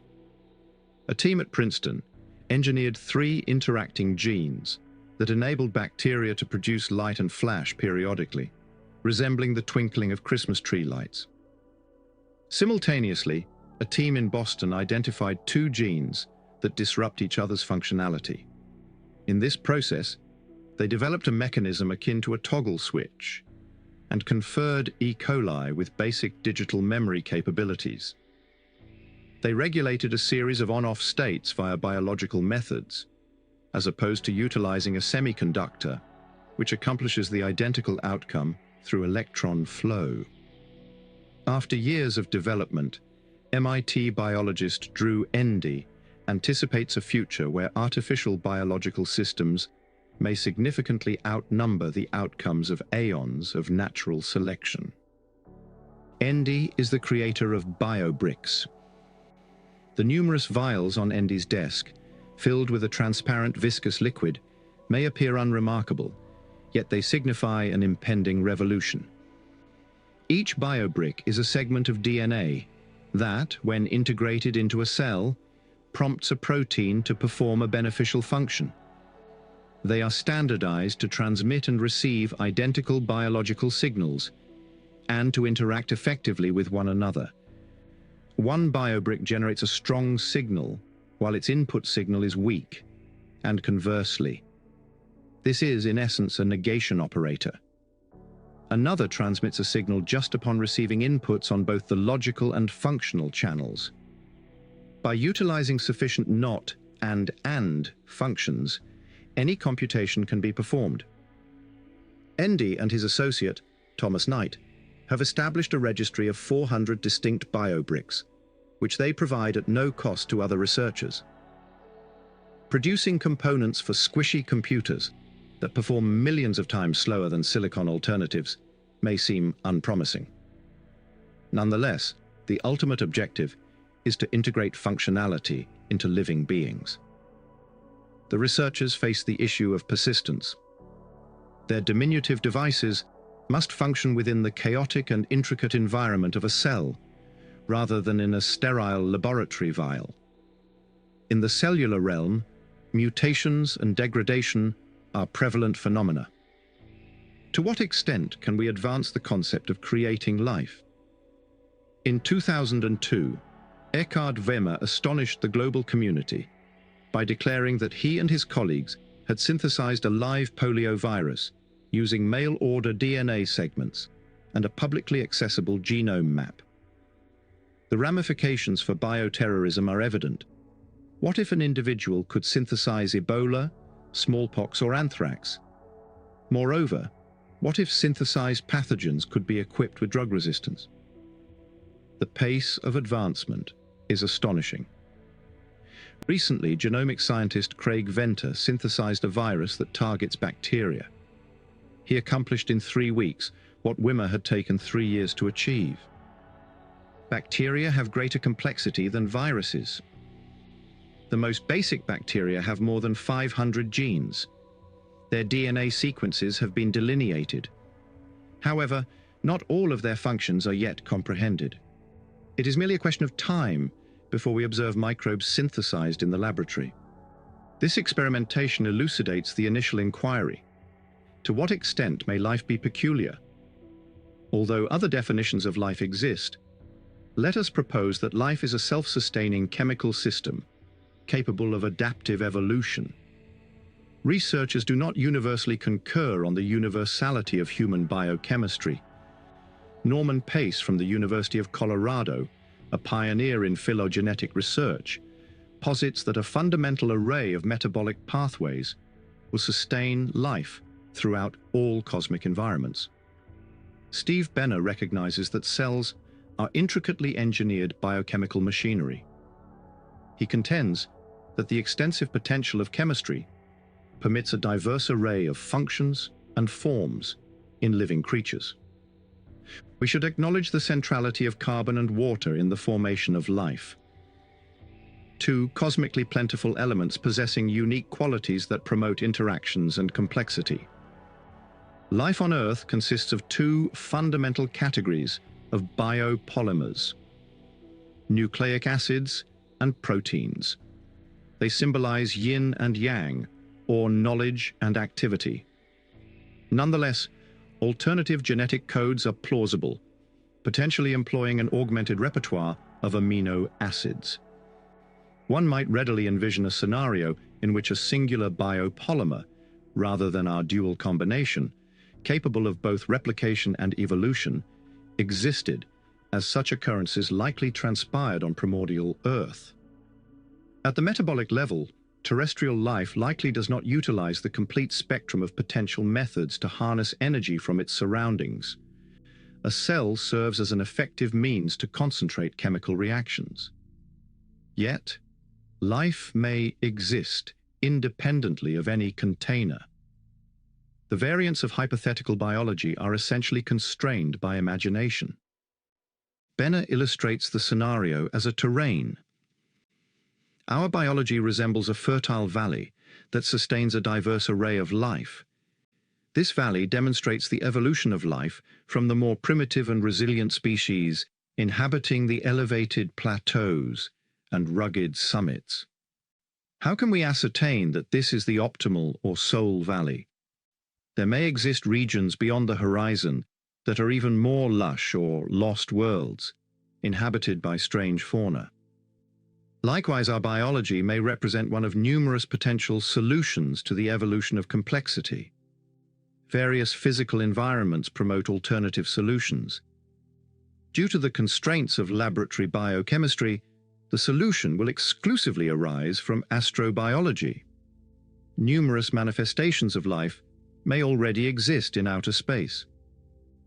From an aerial perspective, the organisms exhibit basic intelligence. They consume, locomote, procreate, and engage in combat. They possess a rudimentary kind of vision. Food resources are limited, hence evolution is influenced by the mechanism of natural selection. A detailed examination reveals that the brains of each creature function as neuronal networks, akin to our own.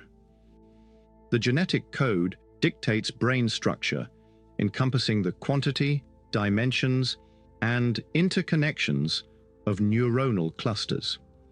The organisms acquire knowledge throughout their brief lifespans, and due to their genetically encoded physiology, all their traits undergo evolution across successive generations.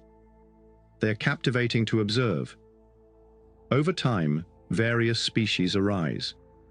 They exhibit a remarkable variety of individual and collective survival strategies, encompassing swarming, foraging, and evasion of attacks. Polyworld is not a tangible entity. It resides solely within a computer system. This digital environment was created by Larry Yeager, a professor of informatics at Indiana University and former chief scientific officer at Apple Computer.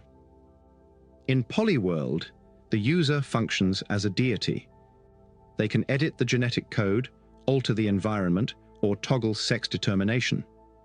A multitude of generations can be executed inside a single session. Evolution occurs in real time. Polyworld is a captivating simulation that belongs to the category of artificial life. Numerous simulations resemble computer games. Nonetheless, they are far from inconsequential.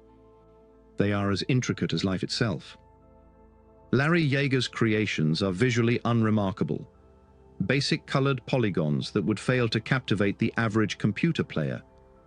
Nevertheless, sophisticated algorithms and substantial computational power allow them to demonstrate intriguing tendencies. They exhibit new behaviors during their brief lifespans and traits that evolve across successive generations. It is captivating to observe their movement throughout the digital terrain, enacting miniature scenarios of existence and demise. The notion of artificial life originated in the mid-20th century, attributed to the groundbreaking contributions of Alan Turing and John von Neumann. At that time, the pinnacle of computer technology was a colossal machine known as ENIAC. It measured the dimensions of a small home, weighed 30 tons, consumed 200 kilowatts, and required 3 full-time technicians to replace burnt-out valves and resistors. Nonetheless, Turing and von Neumann anticipated a future in which computing would be affordable, accessible, and portable. Turing was a tormented prodigy who took his own life at the age of 41. He conceptualized the algorithm, a systematic, sequential method for resolving a mathematical issue within a limited number of operations, and the Turing test, which evaluates a computer's intelligence based on its capacity to replicate human answers. Von Neumann was a prominent figure in mathematics and science who developed the processing architecture currently utilized in the majority of contemporary computers. Beginning in the 1970s, scholars in the emerging discipline of computer science investigated another invention of von Neumann, cellular automata. Envision a solitary square that is either black or white, with each hue signifying on or off. Elementary principles dictate the conditions under which adjacent squares or cells transition between black and white. A live or black cell with fewer than 2 neighbors perishes, turns white due to isolation. A live cell with 3 or more neighbors succumbs to overcrowding. A dead cell with 3 neighbors revives, and a live cell with 2 or 3 neighbors persists unchanged. Although it may appear rudimentary, John Conway at Cambridge University uncovered unexpected complexity within this monochromatic pixelated realm.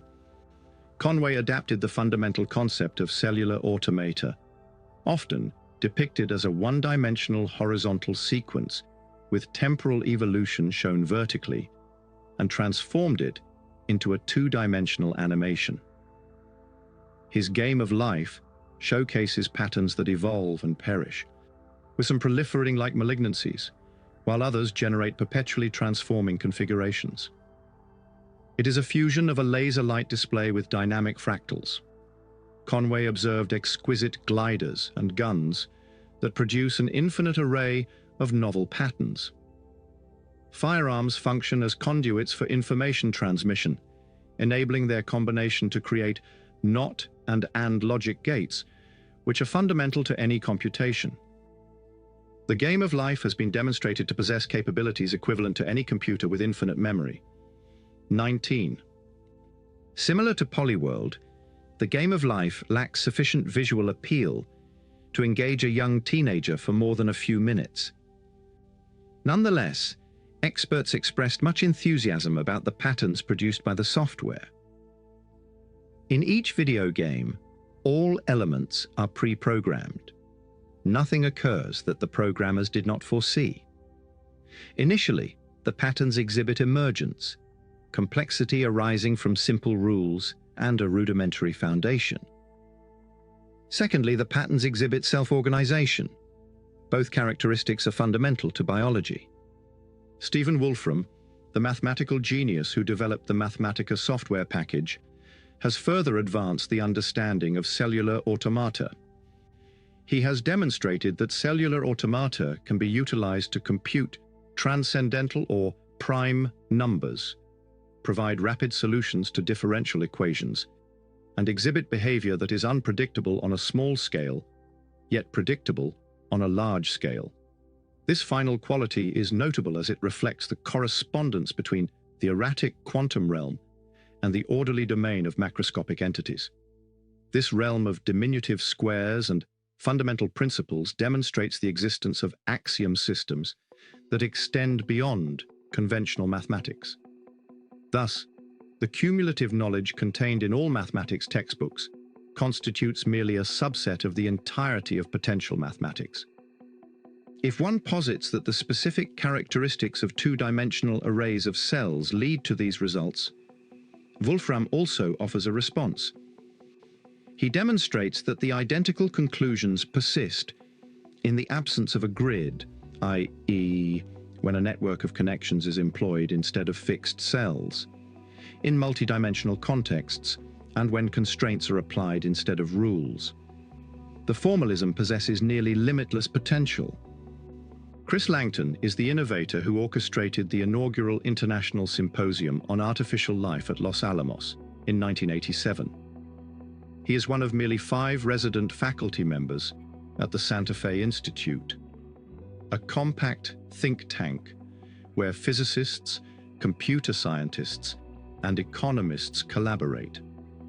Langton elucidated the rationale for regarding the studies and ramifications of artificial life with seriousness. He asserts that it is artificial solely about its components, not its emerging processes. He contends that if these artificial components are correctly executed, the methods they facilitate are equally authentic as the natural processes they replicate. This is a substantial assertion. Langton interprets James Watson's renowned assertion, "Life is digital information," in a literal sense. He asserts that if computational elements perform the same functional role as biomolecules in natural living systems. They will be considered alive in the same manner as natural creatures. The procedure is crucial rather than the substrate. Artificial life can be conceptualized as including distinct materials compared to the life forms that originated on Earth. In essence, the human genome comprises 3 billion base pairs encoded in a 4-letter alphabet. Information comparable to an encyclopedia that can be stored on a CD, albeit this represents merely a fraction of the extensive data encoded in the complex interactions of proteins with each other and their environment. Analogously, the brain functions as an electrical network consisting of 100 billion neurons and 1,000 trillion connections, operating at a frequency of several kilohertz.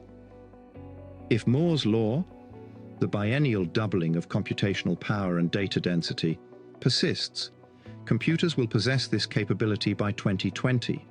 At this juncture in the discourse, numerous individuals request a pause. They contend that although Polyworld and its counterparts are remarkable, they remain mere simulations. Deactivate the power, and all entities vanish. Ultimately, only an individual devoid of a social existence would conflate the sims with reality, correct? Likewise, when IBM's Deep Blue defeated world chess champion Garry Kasparov in 1997, the majority of people remained indifferent. Explicitly designed for chess, Deep Blue was a massively parallel computer capable of assessing 200 million moves per second. If Deep Blue had composed poetry or performed the blues, public sentiment may have been more agitated. We may perceive a threat only when computers exhibit behavior that is inherently human. Thus, is artificial life merely a superficial illusion or a significant revelation regarding the nature of life? The response remains ambiguous. Certain scholars use a pragmatic perspective. They anticipate that computer modeling will provide a more profound comprehension of the natural world. For them, symbiosis is an emergent trait in life, and a comparable phenomenon may be observed in the behavior of genetic algorithms. Some individuals employ complexity as a comprehensive foundation for comprehending existence. While the complexity of a neural network or software is readily quantifiable, what constitutes an appropriate measure of complexity in a biological system? Is it the number of DNA base pairs? What is the quantity of genes? What is the total number of metabolic pathways? Should we prioritize the number of species? The computational method has produced fascinating findings. Research indicates that incorporating feedback can significantly enhance the complexity of computational studies. Sudden environmental changes have been found to facilitate the advancement of complexity. An uncomplicated existence can prove detrimental to evolution, as it results in stagnant genetic material. Extremophiles illustrate that stress is a crucial factor in biological progress. Computers enhance the definition and comprehension of existence. Is it possible to completely transcend the confines of the box? Is carbon or water essential for life? Is it possible for all biological systems to function without the use of organic chemistry? At a fundamental level, life necessitates merely thermal disequilibrium and an energy source. Life is defined by enduring, replicating, and adapting clusters of information. Computer algorithms may easily emulate this process. Approximately 50 years ago, scientist Fred Hoyle authored a science fiction novel titled The Black Cloud, in which a colossal interstellar cloud evolves into an intelligent life form. Gravity serves as the framework within which interacting networks of organic molecules constitute the entity's genetic material. Regrettably, in reality, the density of interstellar gas is so minimal that interactions would transpire hundreds or thousands of times more slowly than in a liquid medium on Earth. Hoyle's concept is improbable, yet challenging to dismiss. Additional science fiction concepts encompass self-organizing electric and magnetic fields. Our imaginations may constrain the possibilities. Even in the absence of extravagant speculation, a more plausible manifestation of artificial life may be developing right before us. What if the genetic material, DNA, of a life form is a computer program, and the container, cell, is a machine? A glimpse into early 21st century technology reveals two separate pathways for machine development. One pertains to robotics. Presently, over 1 million robots are employed in factories globally, performing tasks that are either excessively challenging or monotonous for humans. They may surpass us in strength, yet their microprocessor intellect remains inadequate. This will soon alter.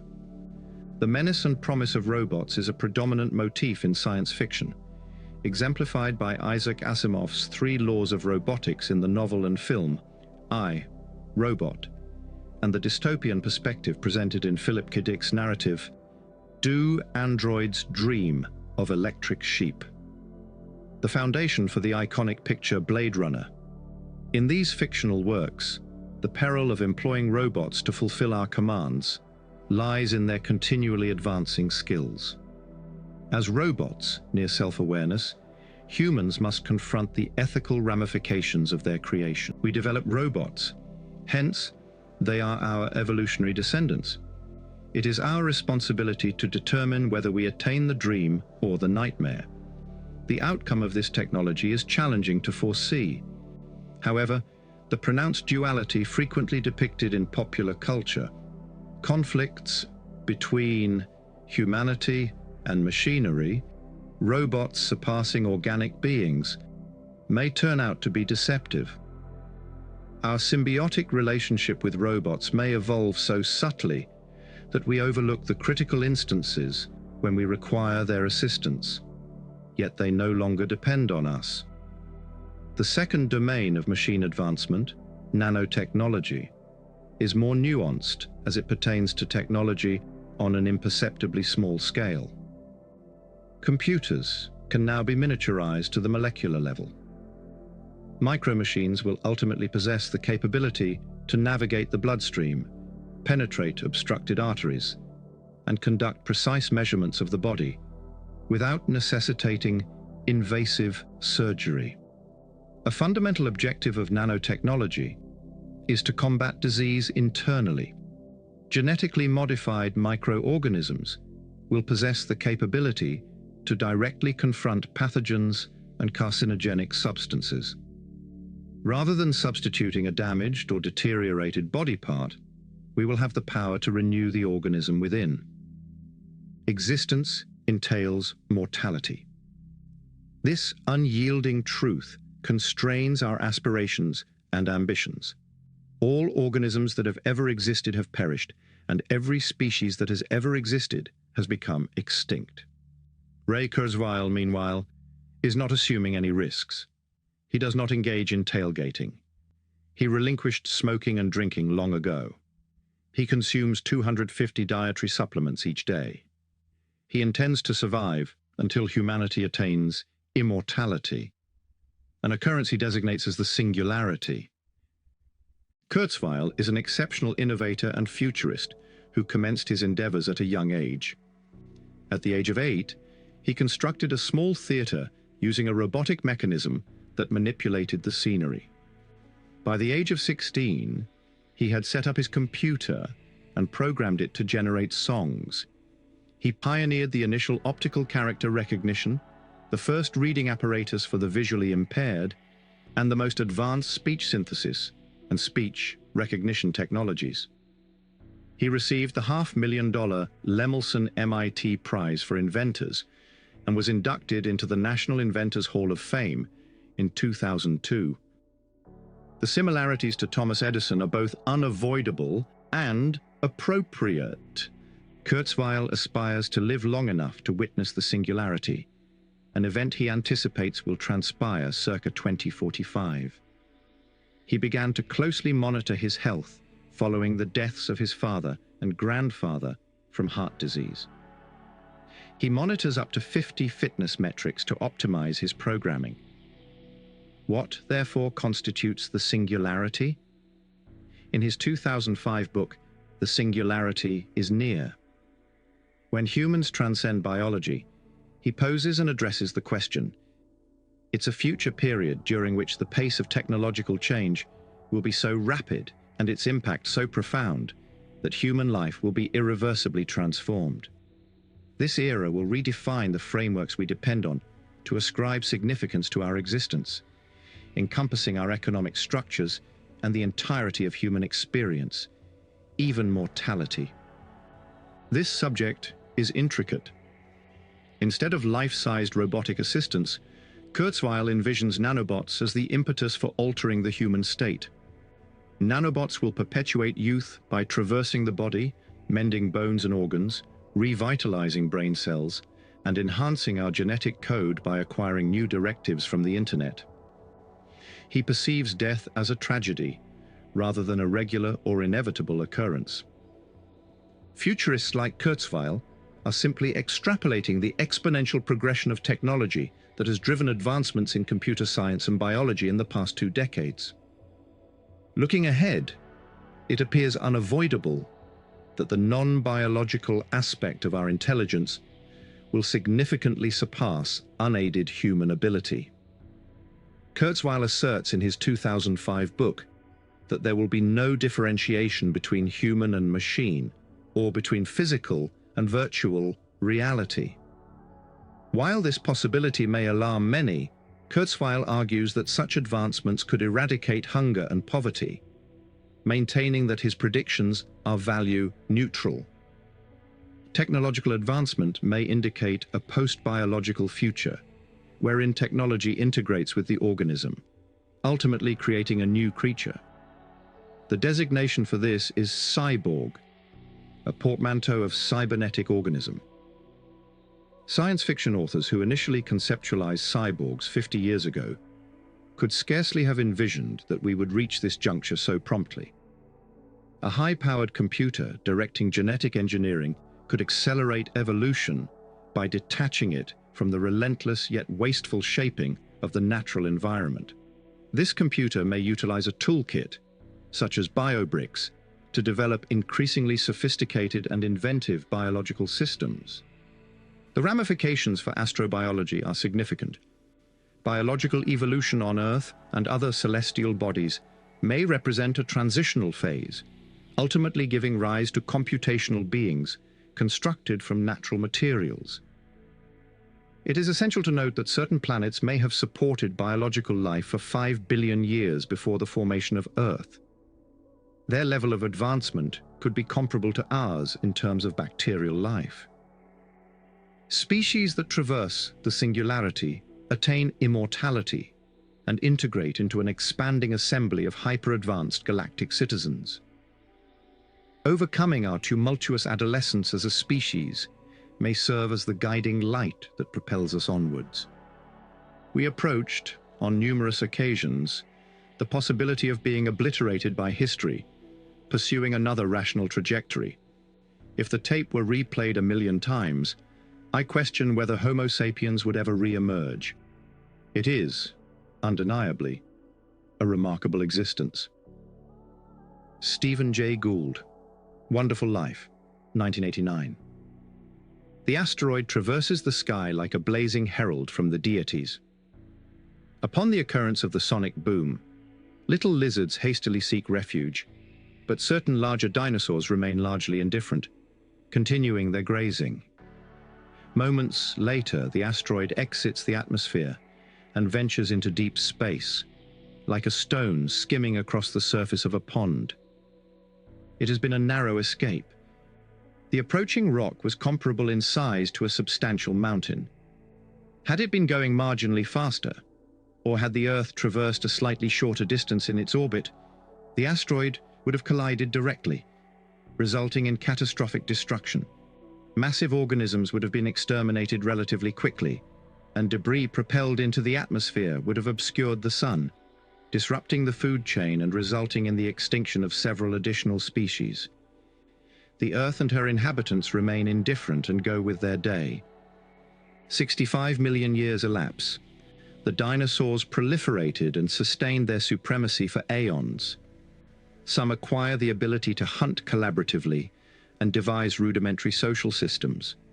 Some organisms evolve metabolisms to adapt to harsh climates, hence broadening their geographical distribution. Mammals occupy successful evolutionary niches in the rainforest, although they must rely on stealth and speed, preventing them from evolving beyond shrews. Primates never surface. Consequently, Earth is devoid of apes and humans. Conversely, the most sophisticated species inhabit the oceans, where they are resistant to most climatic variations. Confined to coastal areas due to the dominance of reptiles, several mammalian lineages progressively revert to their aquatic origins. Novel species arise in the waters. Motivated by demographic pressure, they formulate progressively advanced adaptation techniques. The most successful of these organisms surpasses even whales and dolphins. The dominant species on Earth evolved from the gigantic octopus and is nearly optimally suited for aquatic existence. It possesses no natural predators, employs communal sensing, and exists within fluid social structures consisting of several thousand individuals. Members of this species possess cognitive abilities, experience a diverse array of emotions, and exhibit an awareness of their mortality. The cohort conveys knowledge across generations. The alpha species has appendages that are adept at manipulating tools, but it does not require extensive travel from the ocean. Consequently, these creatures will never construct telescopes or contemplate the expansive world beyond the seas. The drama of life comprises numerous acts. For 4 billion years, participants have entered and exited the arena, unaware of the narrative unfolding around them. We are distinct. Self-awareness renders us amateur performers in this spectacle. We savor our moments of prominence. We display and embellish ourselves. It is difficult to deny that the stage was designed for us. However, our time will also elapse. Although we may disapprove, evolution lacks a predetermined script. It is entirely improvisational. There is neither a script nor a static stage. The players own their attire and their safeguards against the elements, fur and feathers. The essential elements for life are established: carbon, water, and nutrients. A solitary warming spotlight is suspended overhead. Nevertheless, Earth is an ever-changing globe. Geological transformations afford certain entities additional time and opportunities, while others are entirely excluded from the narrative. External forces can abruptly upset life without warning. A supernova detonates stage left. A star traverses the vicinity, stage right. An imminent asteroid threat looms. Transition to darkness. Life on Earth is not sequestered from the broader environment, unlike life in a laboratory dish. It is susceptible to dangers and influences from outer space. These encompass floods of cosmic rays resulting from solar spot variations and colossal boulders traveling at quite inconceivable velocities. Upon the formation of the solar system, residual debris was generated, a portion of which ultimately landed on Earth. Although the precise dates of impacts are largely unpredictable, we possess sufficient knowledge on space debris to assert that hazardous objects typically arrive approximately once per 100 million years. The unpredictability of transformative effects and the intricacy of the relationship between life and its surroundings have sparked a vigorous discourse over the essence of evolution. Scientists contend that contingency rules, characterized by unpredictable factors that render prediction of results impossible, are relevant. Others analyze the same data and deduce that evolution adheres to convergent trajectories. Eyes, wings, and brains are the inevitable solutions to life's challenges. Astronauts frequently remark on the delicate aspect of our planet. The entirety of the biosphere encompassing deep-sea vents to spores suspended near the stratosphere, constitutes a minuscule portion of the planet's size. Conversely, although individual creatures and species may emerge and become extinct, biology is remarkably resilient. A complicated interaction exists among air, soil, water, and biological beings. Our biosphere has endured a 4 billion-year struggle, emerging resilient yet scarred, prepared for further challenges. Life is the quintessential player. Life requires planets. If we accept this premise, the events that occurred 4.5 billion years ago warrant significant interest. A nebula of gas and dust transformed into a star, along with a collection of planets and other terrestrial entities. What were the circumstances of its occurrence? Similar to the history of life on Earth, this detective narrative contains evidence that is not always straightforward to analyze. The significant events occurred in the past, without any witnesses present. Initially, we observe that the planets are diminutive in comparison to the Sun. The mass of the Sun is 500 times greater than that of all the planets combined, whereas the total mass of all comets, meteors, and asteroids is 100 times less. The planets are akin to remnants, mere bits remaining from the solar construction site, rather than the principal event. Numerous significant clues exist. The majority of planets revolve in a plane. Consequently, when observing planets in the nocturnal sky, they consistently appear within the band spanned by the Sun. The constellations along this band constitute the zodiac, or the circle of animals. Nearly all planets rotate in the same direction as they orbit around the Sun. Their trajectories are almost round. Another intriguing fact is that the distances of the planets from the Sun rise in an almost geometric trend, doubling with each subsequent planet. In the 1760s, the German astronomer Johann Titius observed this phenomenon. However, it was his colleague Johann Bode who first disseminated the findings. The discovery of Uranus in 1781 conformed to the established pattern, drawing attention to the void between Mars and Jupiter, where a planet was anticipated. Ceres was found in 1801. Although diminutive for a planet, it emerged as the most substantial object inside the debris field known as the asteroid belt. Neptune did not conform to the established pattern, although the diminutive Pluto did, along with Sedna, a minor outer planet identified in 2004. A planetary investigator is likely to face an instant challenge: ascertaining the number of planets. The familiarity of the childhood mnemonic, "My very excellent mother just served us 9 pizzas," has been undermined as astronomers have officially reclassified Pluto as a mere interplanetary body. The issue arises from the Kuiper Belt, a circumsolar region of frozen objects located beyond. The Kuiper Belt, a circumsolar disk of frozen objects orbiting the Sun beyond Neptune, may harbor objects comparable in size to or exceeding that of Pluto. The majority of astronomers prefer to uphold the current classification of 8 planets and reject smaller celestial bodies. This rationale incites debate on the classification of Pluto, Sedna, and the recently identified Xena, along with her diminutive moon, aptly named Gabrielle, after the companion of the TV warrior princess. The Titius-Bode law poses a compelling inquiry within the scientific realm. When does an observable numerical pattern only represent a coincidence? And when does it signify a more profound physical significance? The distances of the planets are associated with Pascal's triangle, a fascinating structure in pure mathematics where each number is derived from the sum of the 2 numbers above it. Variations of this geometric spacing principle apply on a smaller scale to the satellite systems of Jupiter, Saturn, and Neptune. Is this numerology, or should a detective regard it with seriousness?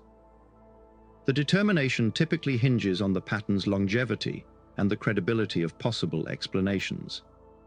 From 1840 until an assassination attempt on Ronald Reagan, which almost missed his heart, US presidents were dying in office around every 20 years. This resulted in 7 out of 9 presidents succumbing, mirroring the precision of the Titius Bode rule.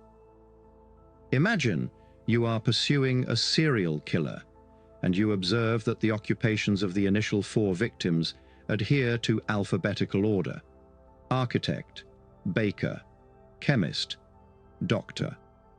Should one await the assassination of a hitman before concluding that the hypothesis possesses explanatory power?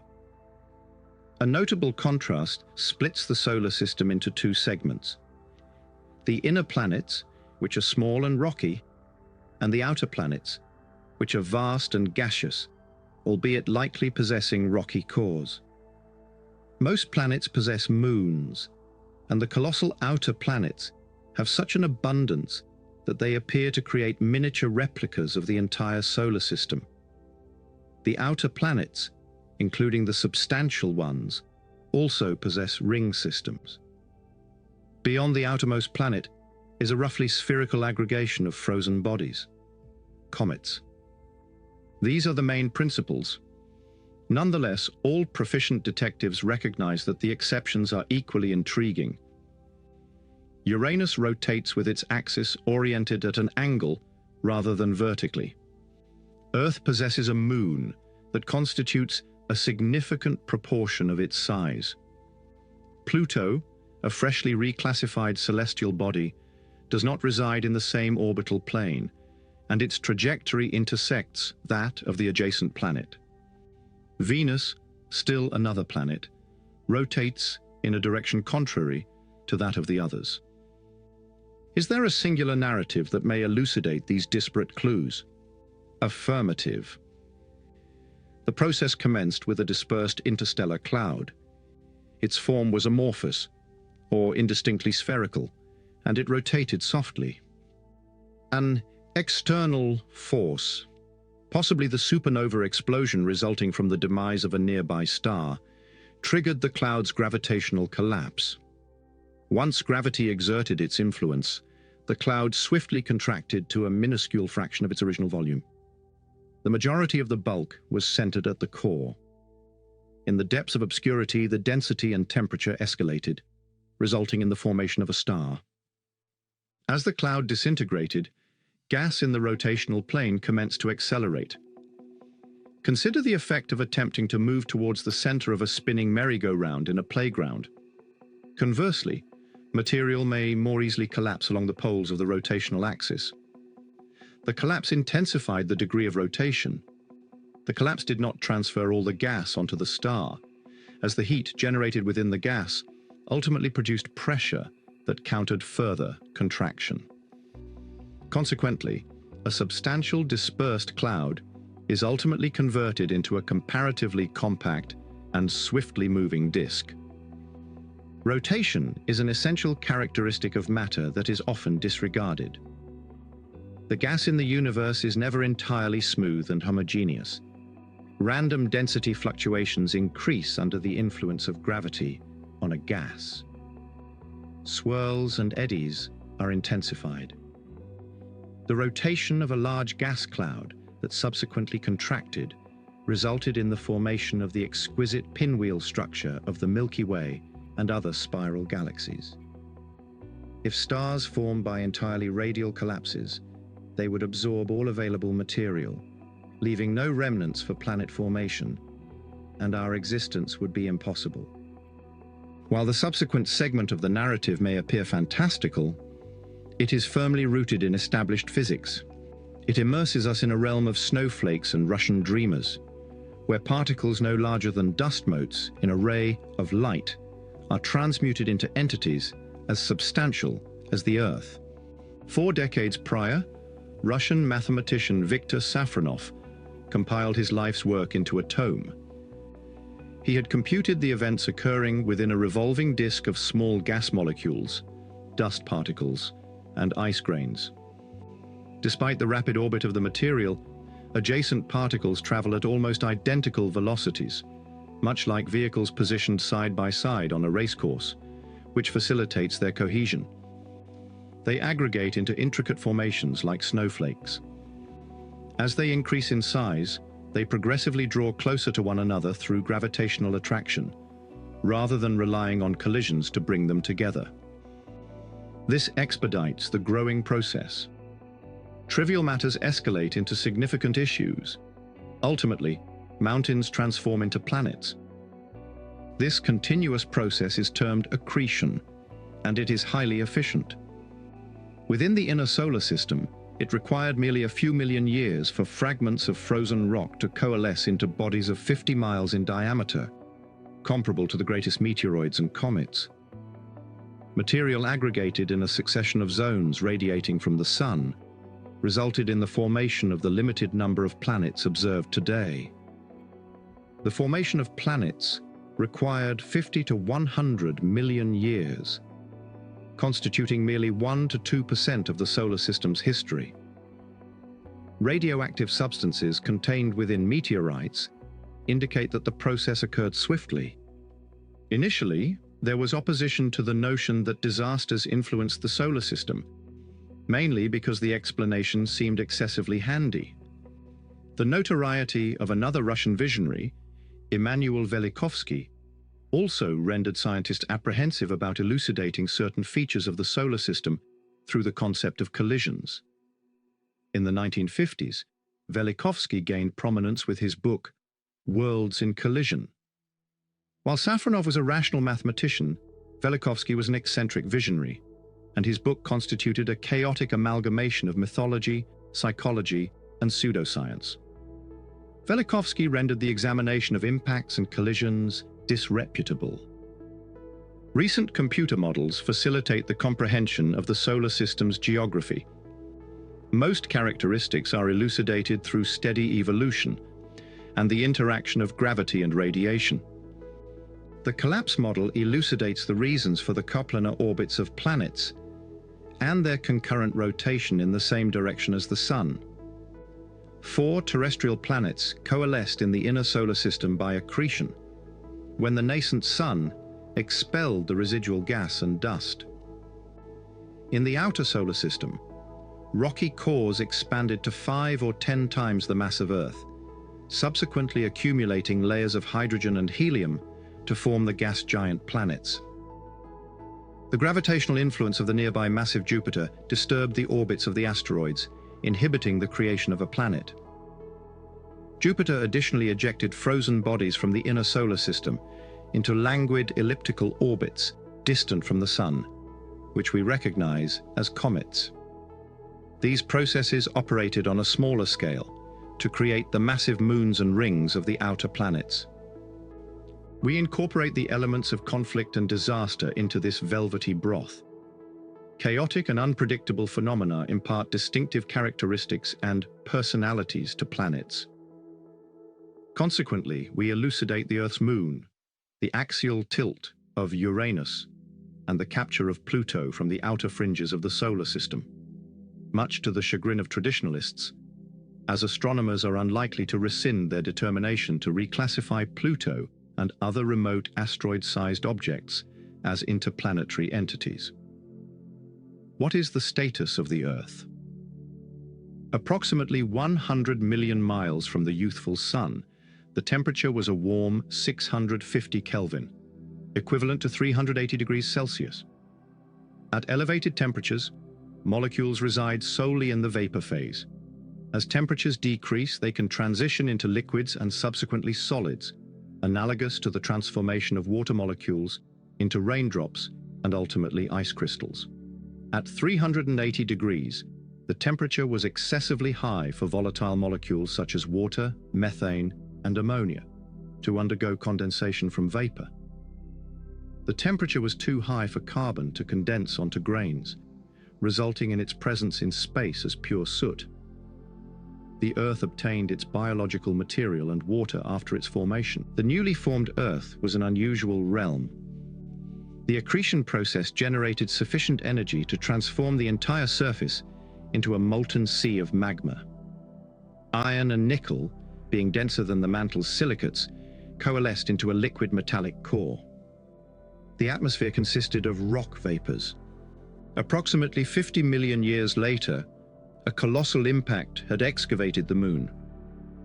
Subsequently, the impact rate diminished swiftly, as debris in the inner solar system was either assimilated by the terrestrial planets or expelled by Jupiter's gravitational force. Over 100 million years, the Earth accumulated the organic material now contained within living beings. The source was comets, abundant in carbon compounds, as shown in 1986, when the Giotto mission observed the dark nucleus of Halley's Comet. Water originated from multiple sources. However, minimal amounts were derived from comets. 4. As the Earth cooled, hot rocks emitted some. Meteorites likely originated predominantly from the outer periphery of the asteroid belt. It is widely accepted that the Earth remained a harsh environment 150 million years post-formation. The term denotes the geologist's assignment to the initial half-billion years, the Hadean, or hellhole, eon. A crust had formed, yet it was probably soft and adhesive, like asphalt on a sweltering summer day. Throughout the region, numerous seams of upwelling magma and active volcanoes were present. Giant impacts transpired 100 times more often than they do presently. Water circulated across the crust in hydrothermal systems and the pore spaces of rocks, although it was excessively hot for the seas to assimilate. The planet was enveloped in vapor. Nevertheless, the most ancient rocks on Earth offer an alternative viewpoint. The chemistry of their production indicates comparatively stable temperatures and the existence of liquid water as early as 4.4 billion years ago. New evidence from crater records on the Moon and Mars suggests that all terrestrial planets experienced a spike in the impact rate 3.9 billion years ago. The origin of the late heavy bombardment remains contentious, but may be linked to the protracted development of Uranus or Neptune. Conversely, underground ecosystems may have remained largely unaffected by the chaos. The earliest provisional evidence of life dates back to 3.8 to 3.9 billion years ago. Nevertheless, the components were there 500 million years earlier, and the temperature and impact rates were not restrictive. Additionally, impacts may have transferred primitive life between Earth and Mars. If cross-contamination occurred multiple times, we may never be able to ascertain the beginning of life in the solar system. Did life contend with difficulty, like an engine faltering to ignite on a frigid day? Did it attain independent initiations, utilizing distinct information-carrying molecules, while all but one of the trials were annihilated by impacts or the reproductive success of the victors? Could we all be Martians? The evidence to address these significant topics is regrettably limited. Inferring the implications of early Earth history for terrestrial planets in other solar systems is even more arduous. The formation of planets is a complex and intricate process. The original conditions may have resulted in a varying quantity of planets, each with distinct masses and locations. The presence of organic stuff and water is contingent upon the configuration of the solar system. Other planetary systems are likely to exhibit considerable diversity in their structure and the quantity of habitable planets. We will not ascertain till we investigate. Mark Bailey is an exceptionally optimistic eschatologist. As an astronomer, he gained prominence by estimating the complexities of comet orbits. Certain comets reappear in the nighttime sky, much like familiar companions. Some orbits are so elongated that they have been observed only once in documented history. Bailey allocates additional time to a third category: objects in Earth-crossing orbits. They are infrequent yet sufficiently abundant to explain cataclysmic extinctions in the history of life. Following the Permian epoch, approximately 250 million years ago, the most extensive extinction event occurred, resulting in the extinction of 95% of all species leaving no future fossil evidence of their existence. This does not impact Bailey's appetite. He serves as the director of Armagh Observatory in Northern Ireland and enjoys having lunch with colleagues at nearby pubs. The town has a fatigued atmosphere, reminiscent of a location that has endured prolonged conflict. Within, there are no grim or morose expressions, as everyone indulges in steak and kidney pie accompanied by generous servings of greasy chips. Guinness is abundant. Bailey dismisses the frequency of hits of a specific magnitude, fireballs occurring around annually. Those are projectiles the size of boulders disintegrating in the high atmosphere. Approximately every century, a rock comparable in size to a large house impacts the Earth at velocities ranging from 20,000 to 30,000 miles per hour. The Tunguska event in Siberia occurred 100 years ago. Bailey halts with a fork, suspended midway to his mouth, and smiles. This indicates that we are expected. Every 10,000 years, a kilometer-sized asteroid devastates an area equivalent to that of Belgium. Bailey smiles broadly. Next, there is the significant threat. A comet, or asteroid, capable of obliterating a mountain range. The latest such collision occurred approximately 65 million years ago. Bailey consumes his Guinness and then slaps his lips in contentment. A ring of white foam adheres to his moustache. 1 in 10 billion. Bailey confidently cites the probability of fatality resulting from a space impact. The likelihood remains identical, regardless of whether the projectile is a diminutive meteor inscribed solely with your name, or a colossal asteroid that obliterates you along with the whole population of a continent.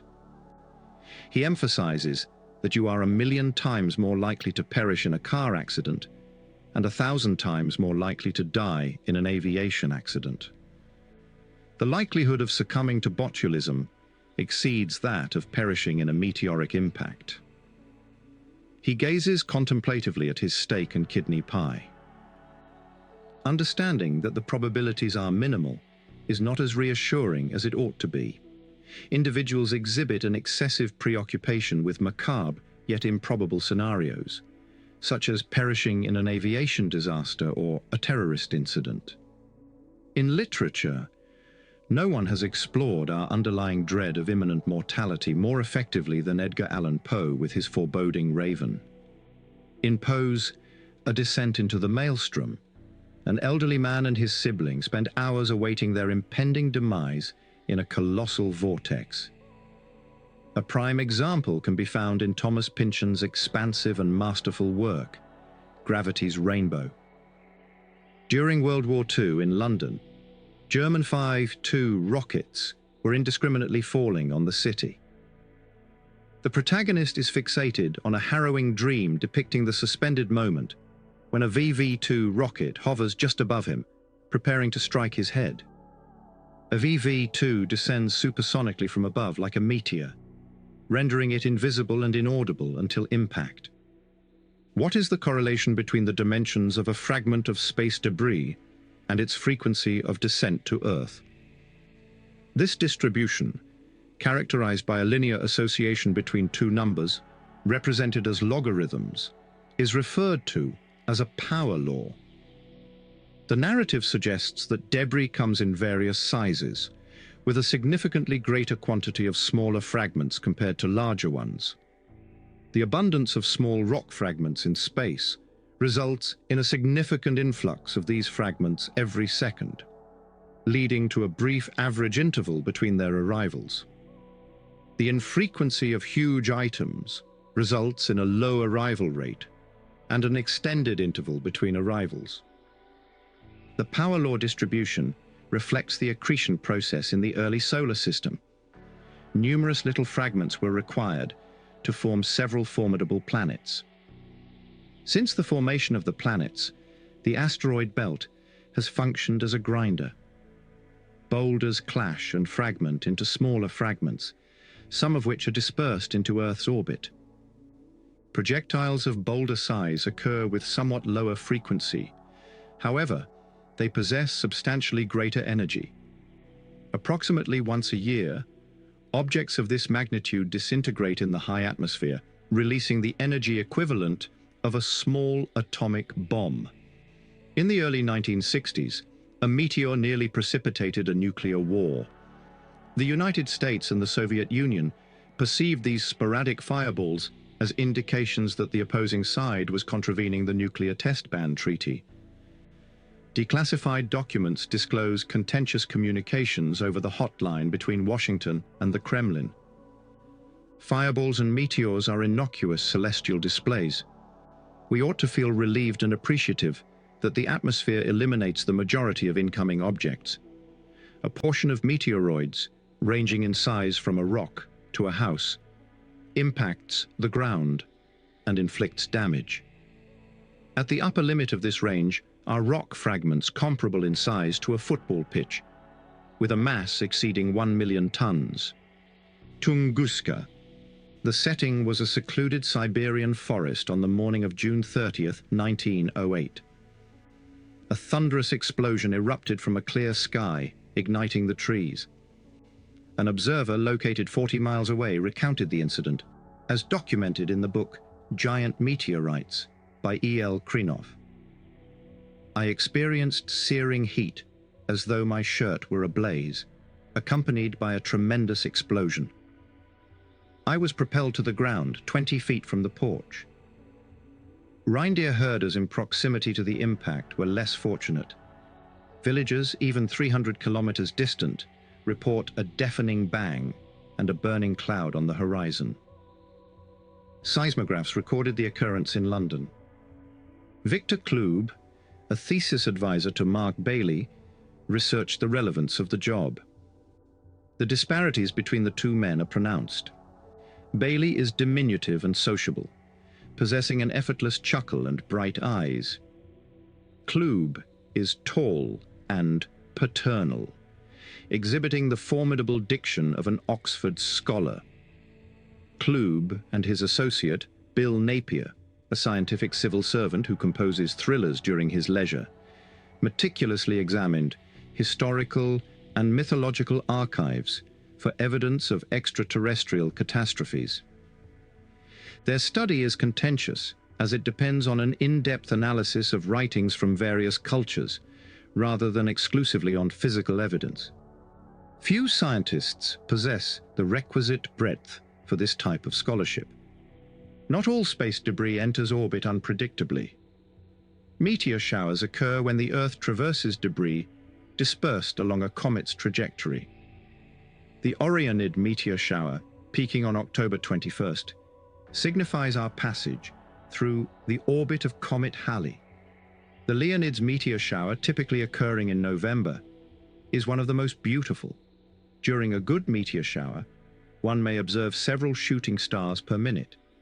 Yet, at times, the intensity of the showers results in meteors falling too rapidly to quantify.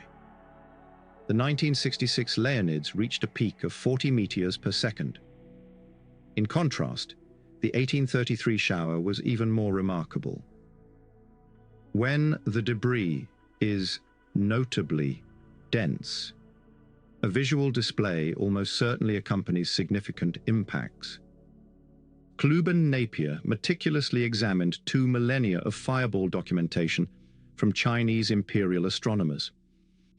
It was discovered that approximately every century, Earth's orbit intersects with cometary debris dense enough to inflict considerable harm in some areas of the globe. Evidence indicates a surge in the debris rate at the time of Christ, and again in 1000 CE, potentially influencing the apocalyptic ideation of that era. The primary repositories of space debris are the asteroid belt, the Kuiper belt, and the Oort cloud. Asteroids revolve in the zone between Mars and Jupiter, the location of a failed planet. The Kuiper belt is a comparable configuration of rocky detritus located beyond the outermost planets. Comets inhabit a spherical region that stretches thousands of times beyond Pluto. Envision yourself on a comet within the Oort cloud. it is a small mountain like a potato, composed of rock, ice, and carbonaceous materials. The Sun appears as a far point in the sky, only slightly more luminous than the surrounding stars. You have traversed millions of years, progressing slowly along the less rapid segment of your orbit. Your trajectory gradually curves into the solar system. Accelerating, you swiftly traverse past Uranus and Neptune. If the timing had been slightly earlier, you would have approached Jupiter closely enough to be ejected back into the comet cloud. Subsequently, you would have traversed the asteroid belt and hit with benign rocks. Your vector is directed towards a milky blue planet, the third from the Sun. Accelerated by the Sun, you gain momentum. Impact occurred at 25,000 miles per hour. The explosive force is 10 million times greater than that of the 1980 Mount St. Helens eruption, equivalent to 100 trillion tons of TNT. Nearly instantaneously, millions of tons of rock are vaporized and propelled into the upper atmosphere, tidal waves reaching 100 feet in height around the world. The disturbance of the Earth's crust induces significant earthquakes. As debris saturates the atmosphere, the Sun's luminosity diminishes, disrupting the photosynthetic food chain.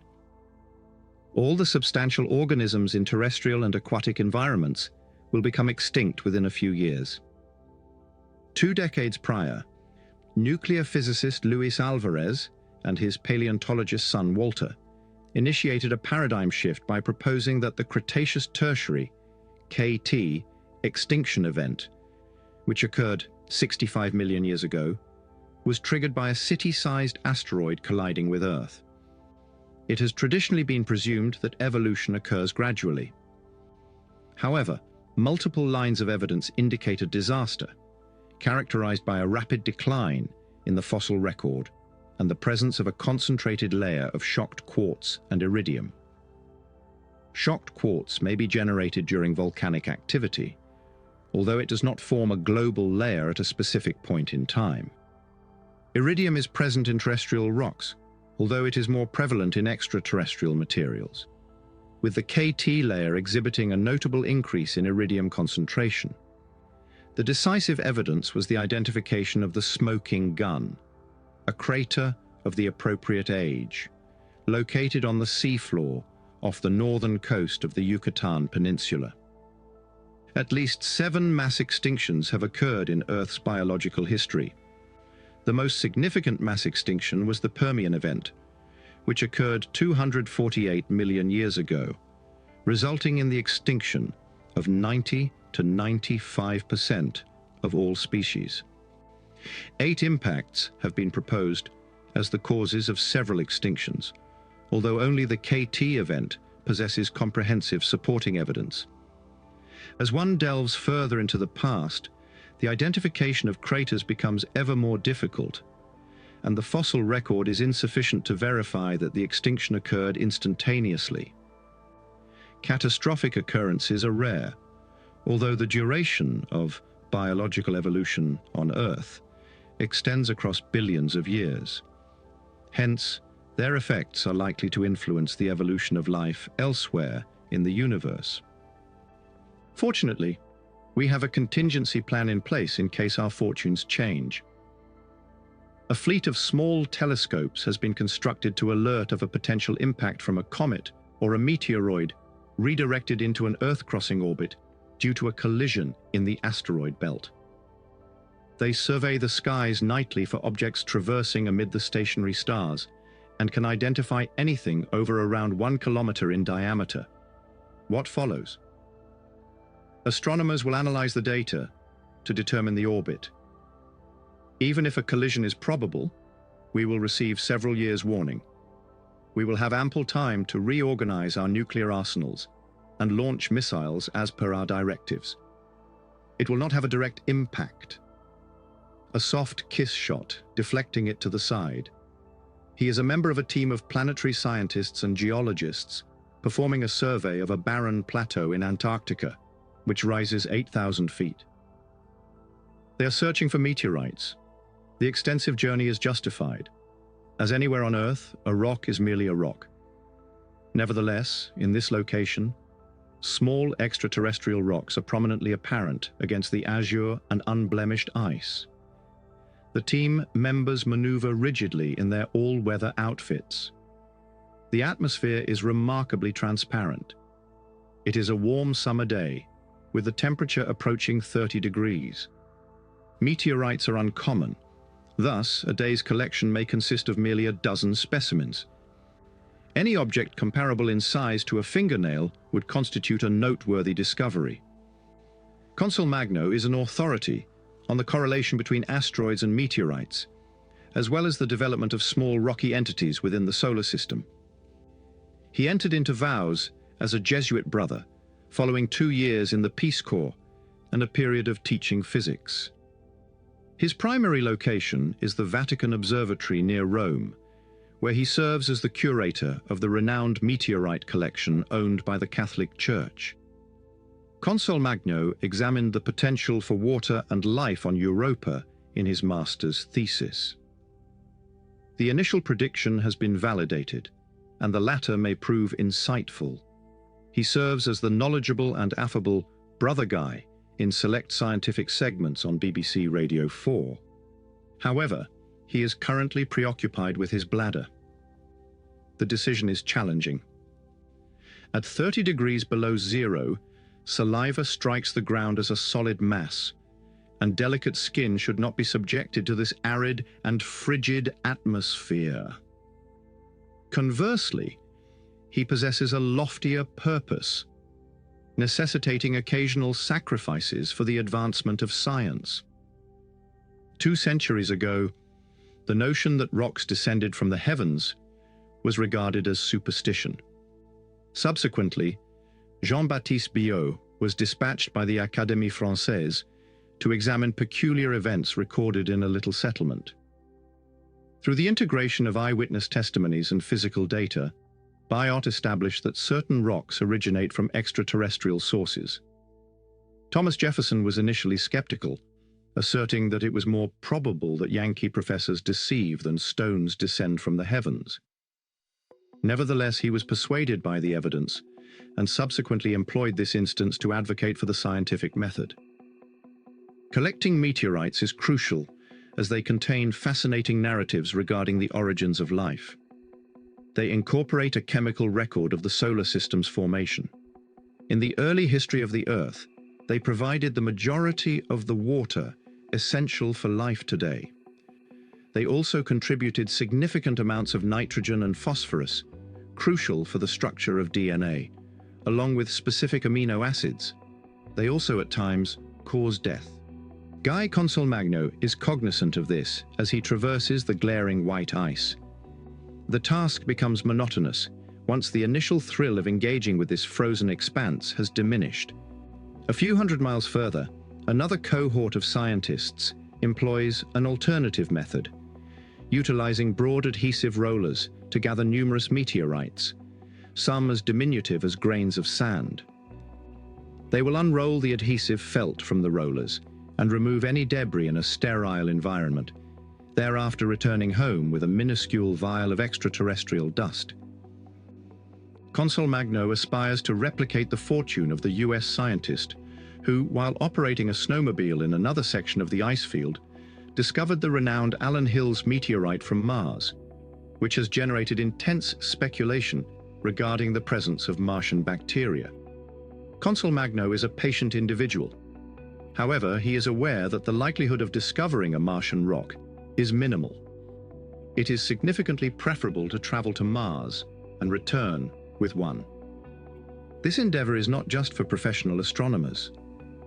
Expert meteorite hunters deploy globally at a moment's notice upon receiving reports of a new impact. Several years ago, Bob Haag arrived in Portales, New Mexico, possessing a pocket filled with $100 bills. He had learnt of a rare iron-rich meteorite fall less than a day prior. He displayed wanted posters in the barbershop and Walmart, and soon a multitude of townspeople were combing the desert, delivering him fragments. Several remained warm. he expended $5,000 on a sample from a youth on a bicycle. Haag, the self-proclaimed hippie from Tucson, asserts that he possesses the best job in the galaxy. Despite lacking formal scientific training, a rockhound like Bob Haag possesses observational acuity comparable to that of the most esteemed geologists. Marvin Kilgore, originally a plumber and builder, transitioned to a full-time collector and trader of meteorites, driven by his fervent interest in them. He has learned to utilize an electron microscope and has obtained clearance from the professional body of planetary scientists to classify meteorites formally. Haag and Kilgore embody the lifestyle and adventurous spirit while lacking the cinematic appearance of Indiana Jones. It can be profitable employment. Haag's collection is appraised at $25 million, and Martian meteorites are valued at a rate equivalent to their weight in gold. Participation is open to everybody. Although a trip to Antarctica may be financially unfeasible, one can gather interplanetary debris with merely a bucket, a magnet, and a microscope. A delicate precipitation of micrometeorites descends upon residences, agricultural lands, and ourselves. Position the bucket under a rain spout and observe as the precipitation cleanses the cosmic dust from your roof. Eliminate the leaves and twigs, then distribute the residual waste onto a plastic sheet. Utilize a powerful neodymium magnet to extract all magnetic particles from the material. The majority of your collection will consist of terrestrial debris, necessitating examination of the particles under a high-powered microscope. Micrometeorites are diminutive and spherical, exhibiting minute pits on their surfaces as indicators of their incinerating passage through the atmosphere. The narrative of the solar system is encapsulated within a space no larger than the head of a pin. The evolution of life on Earth has been affected by impacts from space debris, while the solar system is also situated within a broader cosmic context. The Sun is a stable star. Nonetheless, even slight fluctuations significantly impact the climate. When the Sun experiences a disturbance, the Earth reacts. Situated near the periphery of the Orion arm of the Milky Way, we gaze beyond the solar system. Random movements of nearby stars can disturb the Oort cloud, causing comets to be propelled into the inner solar system. Since the formation of Earth, we have traversed 18 circuits of the Milky Way. During each orbit, we intermittently penetrate the galaxy's disk, navigating through dust clouds and proximity to star clusters. A neighboring star's explosion can devastate Earth by inundating it with radiation and high-energy particles. None of these cosmic influences is exclusive to our planet. Comparable phenomena will similarly influence exoplanets.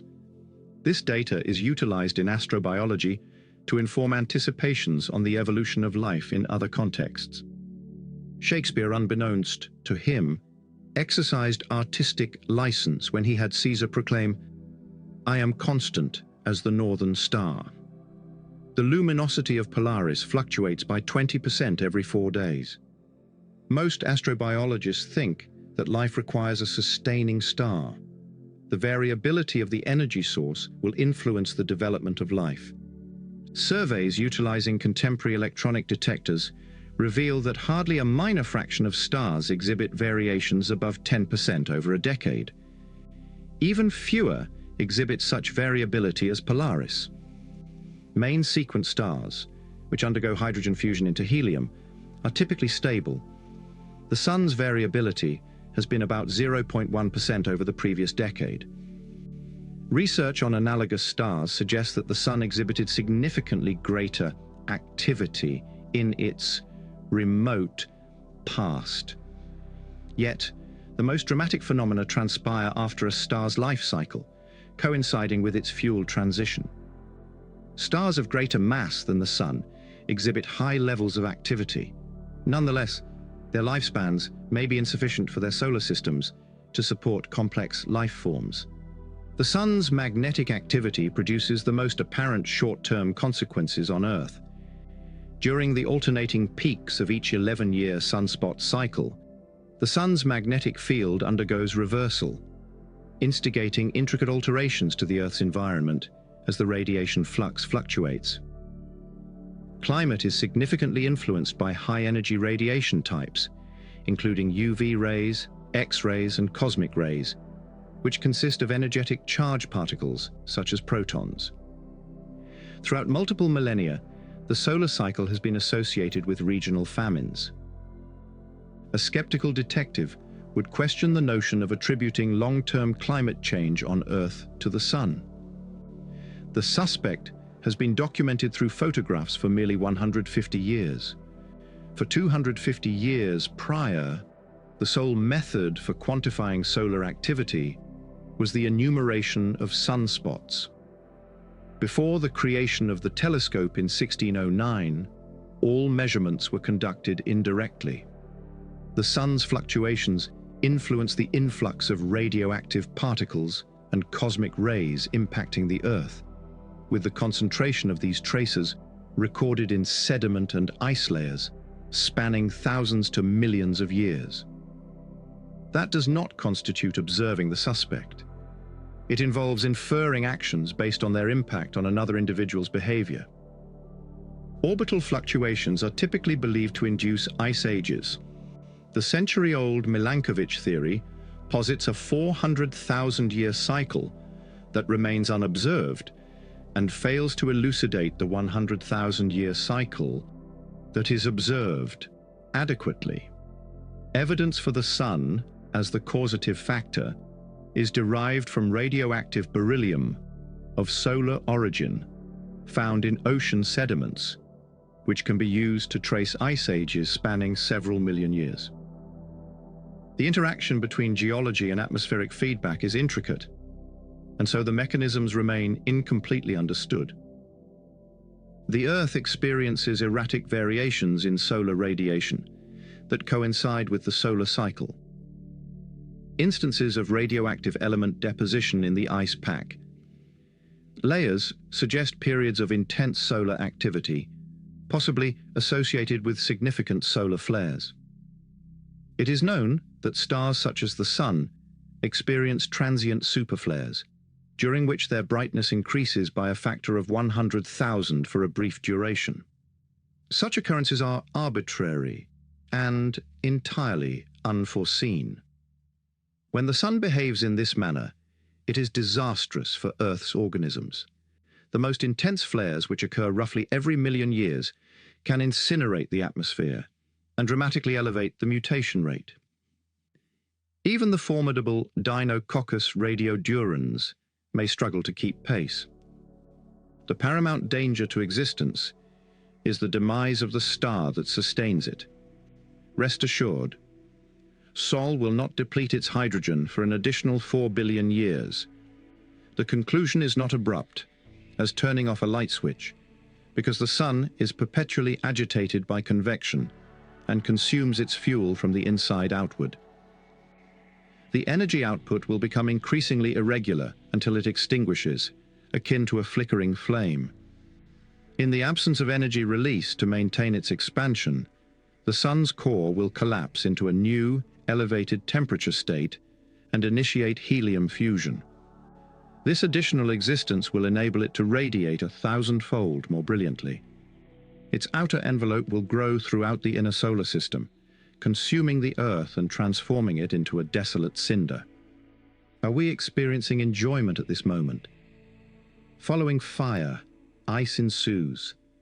The Sun experiences a transient red giant phase before depleting its nuclear fuel, as its gravitational force is insufficient to initiate fusion beyond carbon. Subsequently, it degenerates into a faint white dwarf and endures perpetuity as a gradually cooling ember. The Earth transforms into a frigid mass, incapable of departing from the gravesite, yet no more advantageous than if it were isolated in the vastness of space. It is a grim, albeit remote, outlook. However, remain optimistic. the conclusion will arrive tenfold more rapidly. The Sun has progressively increased in brightness over its lifespan as its configuration evolves, allowing it to combust more quickly and at higher temperatures. In 1 billion years, the trend will evaporate the oceans. In approximately 500 million years, rising temperatures will transform the world into a global desert, and the carbon dioxide concentration will decrease to a level insufficient for photosynthesis to occur. This signifies the demise of the biosphere, unless we, our grandchildren, or another innovative species, devise a method to re-engineer the world. When a massive star detonates, it increases in brightness by billions, comparable to a whole galaxy. A supernova emits radiation 1 trillion times more intense than that of the Sun.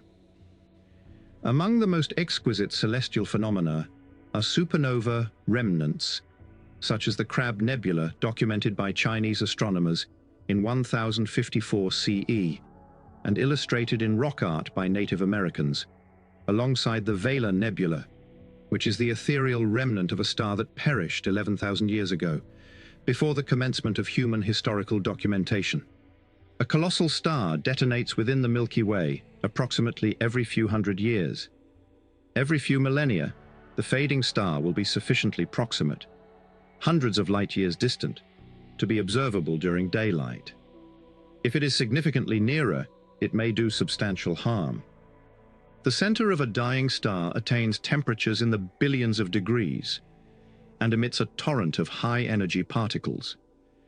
Should a supernova occur within 25 light-years of Earth, 3 types of radiation could impact life on our planet. Lightweight neutrinos interact minimally with matter and are often innocuous. Trillions, emitted by the Sun, traverse our bodies each second without any sensation. Yet, a supernova generates a neutrino flux substantial enough to induce mutations. High-energy gamma rays are predominantly absorbed by the atmosphere. Nevertheless, the 1% that penetrate to the Earth's surface inflict cellular damage. Most critically, powerful cosmic rays can deplete the ozone layer sufficiently to allow ultraviolet radiation to undermine the foundation of the food chain. It is plenty to render you cautious of Betelgeuse or Antares during your next nocturnal outing. Fortunately, these monsters are sufficiently far to pose little threat upon their demise, and no nearby star possesses the requisite mass to undergo a supernova explosion. Throughout Earth's history, there is compelling evidence of elevated radiation levels or atmospheric damage from dying stars, both of which can lead to species extinction. Richard Firestone of the Lawrence Berkeley Lab has assembled a compelling narrative regarding the extinction of mammoths. He and his team identify peaks of radioactive carbon in Icelandic marine sediments and elevated quantities of radioactive potassium in tusks and human artifacts dating to 41,000, 34,000, and 13,000 years ago. The first date is posited to correspond with a supernova event, followed by an additional 7,000 years for the iron-rich particles to arrive on Earth. The 2 periods delineate the time frame during which the Earth was exposed to shrapnel. Mammoth tusks from this period were embedded with iron grains that struck at millions of miles per hour. Time will reveal whether this idea supersedes alternative hypotheses for the extinction of mammoths and other giant creatures, such as illness, climate change, and human overhunting. Stars traverse their orbits throughout the Milky Way galaxy. A team of astronomers at Johns Hopkins University has analyzed historical motions to determine whether dying stars may have exerted an influence in the past. 2 million years ago, we were far nearer to the Scorpius-Centaurus stellar association, which was teeming with enormous star formation and explosions. An abundance of radioactive iron is present in the Earth's crust from that period, coinciding with a minor extinction event that affected mollusks, plankton, and other marine animals. Numerous further mini-extinctions have been ascribed to stellar fatalities. A hypernova is an exceedingly unusual type of star explosion. In the 1960s, satellites detected transient, non-repeating gamma-ray pulses that were unlinked to any recognized star or galaxy. Astronomers have recently elucidated the phenomenon of gamma-ray bursts, demonstrating that many originate from massive dying stars, located billions of light-years away. They are seen at extraordinary distances due to their transient emission of gamma rays that surpasses the luminosity of the entire universe. Gamma-ray satellites identify a hypernova approximately once a day in various locations throughout the universe. In contrast to a supernova, which detonates in a generally spherical shell, a hypernova directs its destructive radiation and high-energy particles into two beams that emanate from the poles of the collapsing star at nearly the speed of light. This concentration of energy enables a hypernova to be observed throughout the universe. Should such a calamity occur within a few thousand light-years of our location, and if we were unfortunate enough to be exposed to the radiation beam, life on Earth would be eradicated by a dual impact. Gamma rays would obliterate molecules in the stratosphere, concurrently depleting ozone and generating a haze of nitrous oxide and other compounds. Radiation levels 100 times above normal would exterminate exposed organisms, thereby causing pollution to instigate an ice period, resulting in further species extinction. Circumstantial evidence suggests that gamma rays from a hypernova triggered the first significant extinction in the fossil record, which occurred approximately 440 million years ago. Two-thirds of all species were extinguished during the Ordovician catastrophe. The hypernova hypothesis explains the extinction and the enigmatic half-million-year ice age that occurred concurrently, following an unusually warm interval.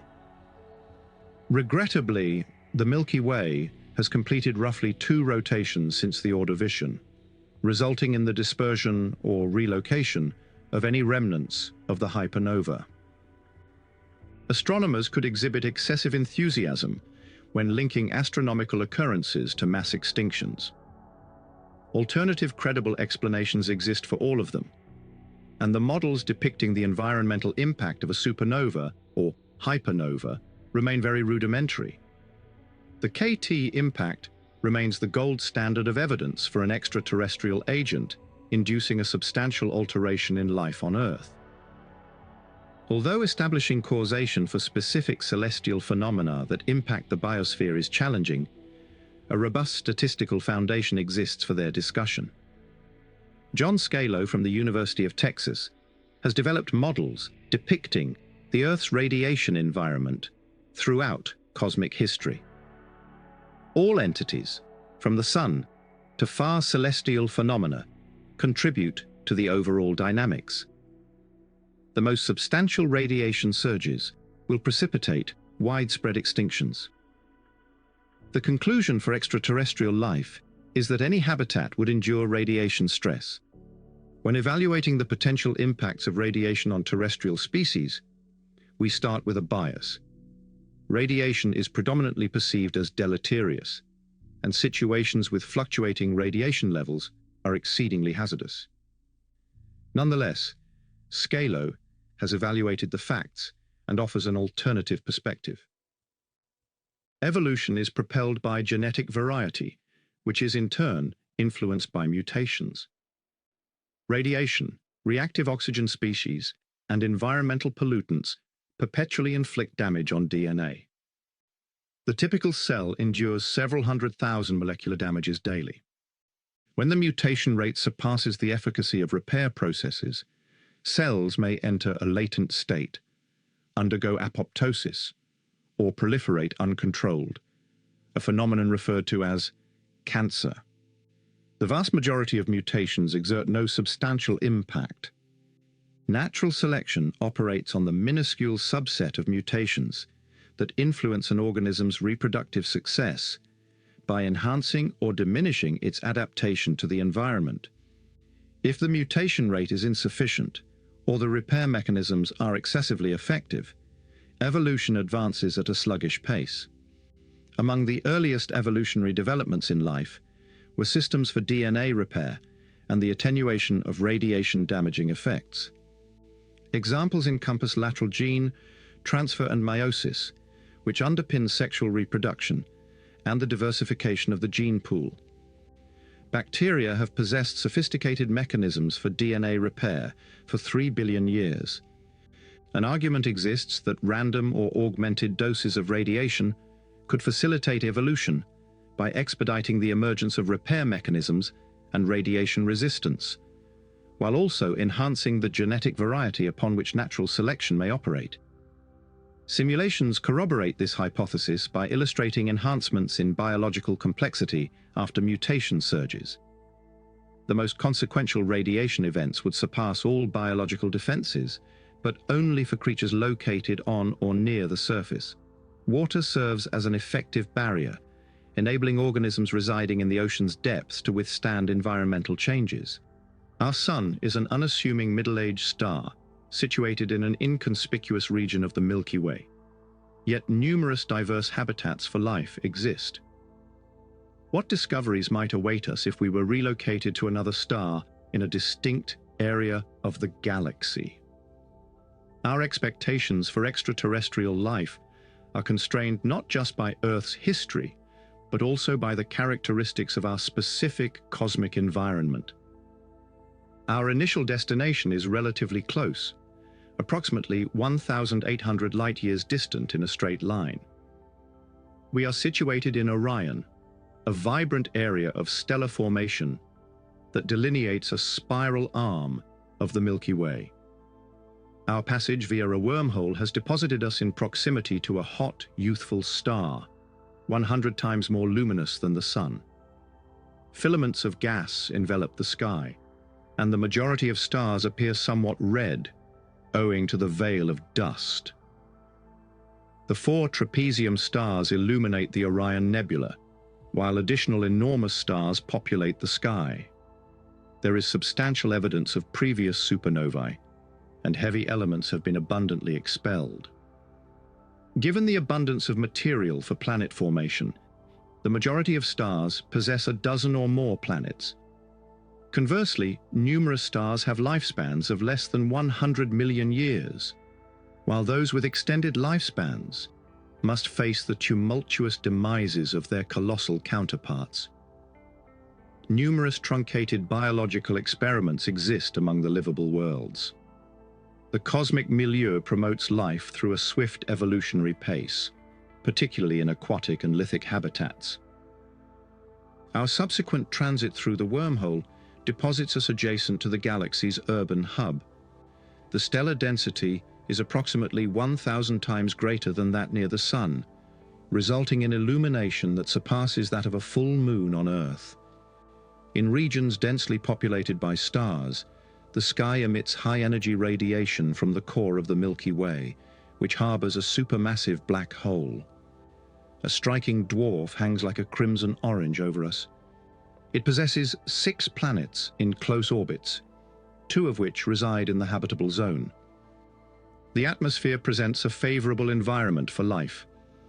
There's a lot of iron and silicon for building planets, and plenty of carbon for making life. Planets are adrift among the stars, severed from their gravitational anchors due to the effects of stellar interactions. Several are enveloped in dense atmospheres and sufficiently large to obviate the necessity for external life support from a star. The elevated stellar density and numerous planets per star ensure the proliferation of life. Life-sustaining materials are frequently expelled from planetary surfaces due to collisions, creating an inefficient yet widespread transport mechanism for bacteria. The significant density of stars results in a brief communication interval between intelligent civilizations. If there's an interplanetary internet anywhere, this is the location. Our final leap transports us 30,000 light-years into the halo. Dark matter is present here, as it is universally. However, there is an absence of gas, dust, and a scarcity of stars.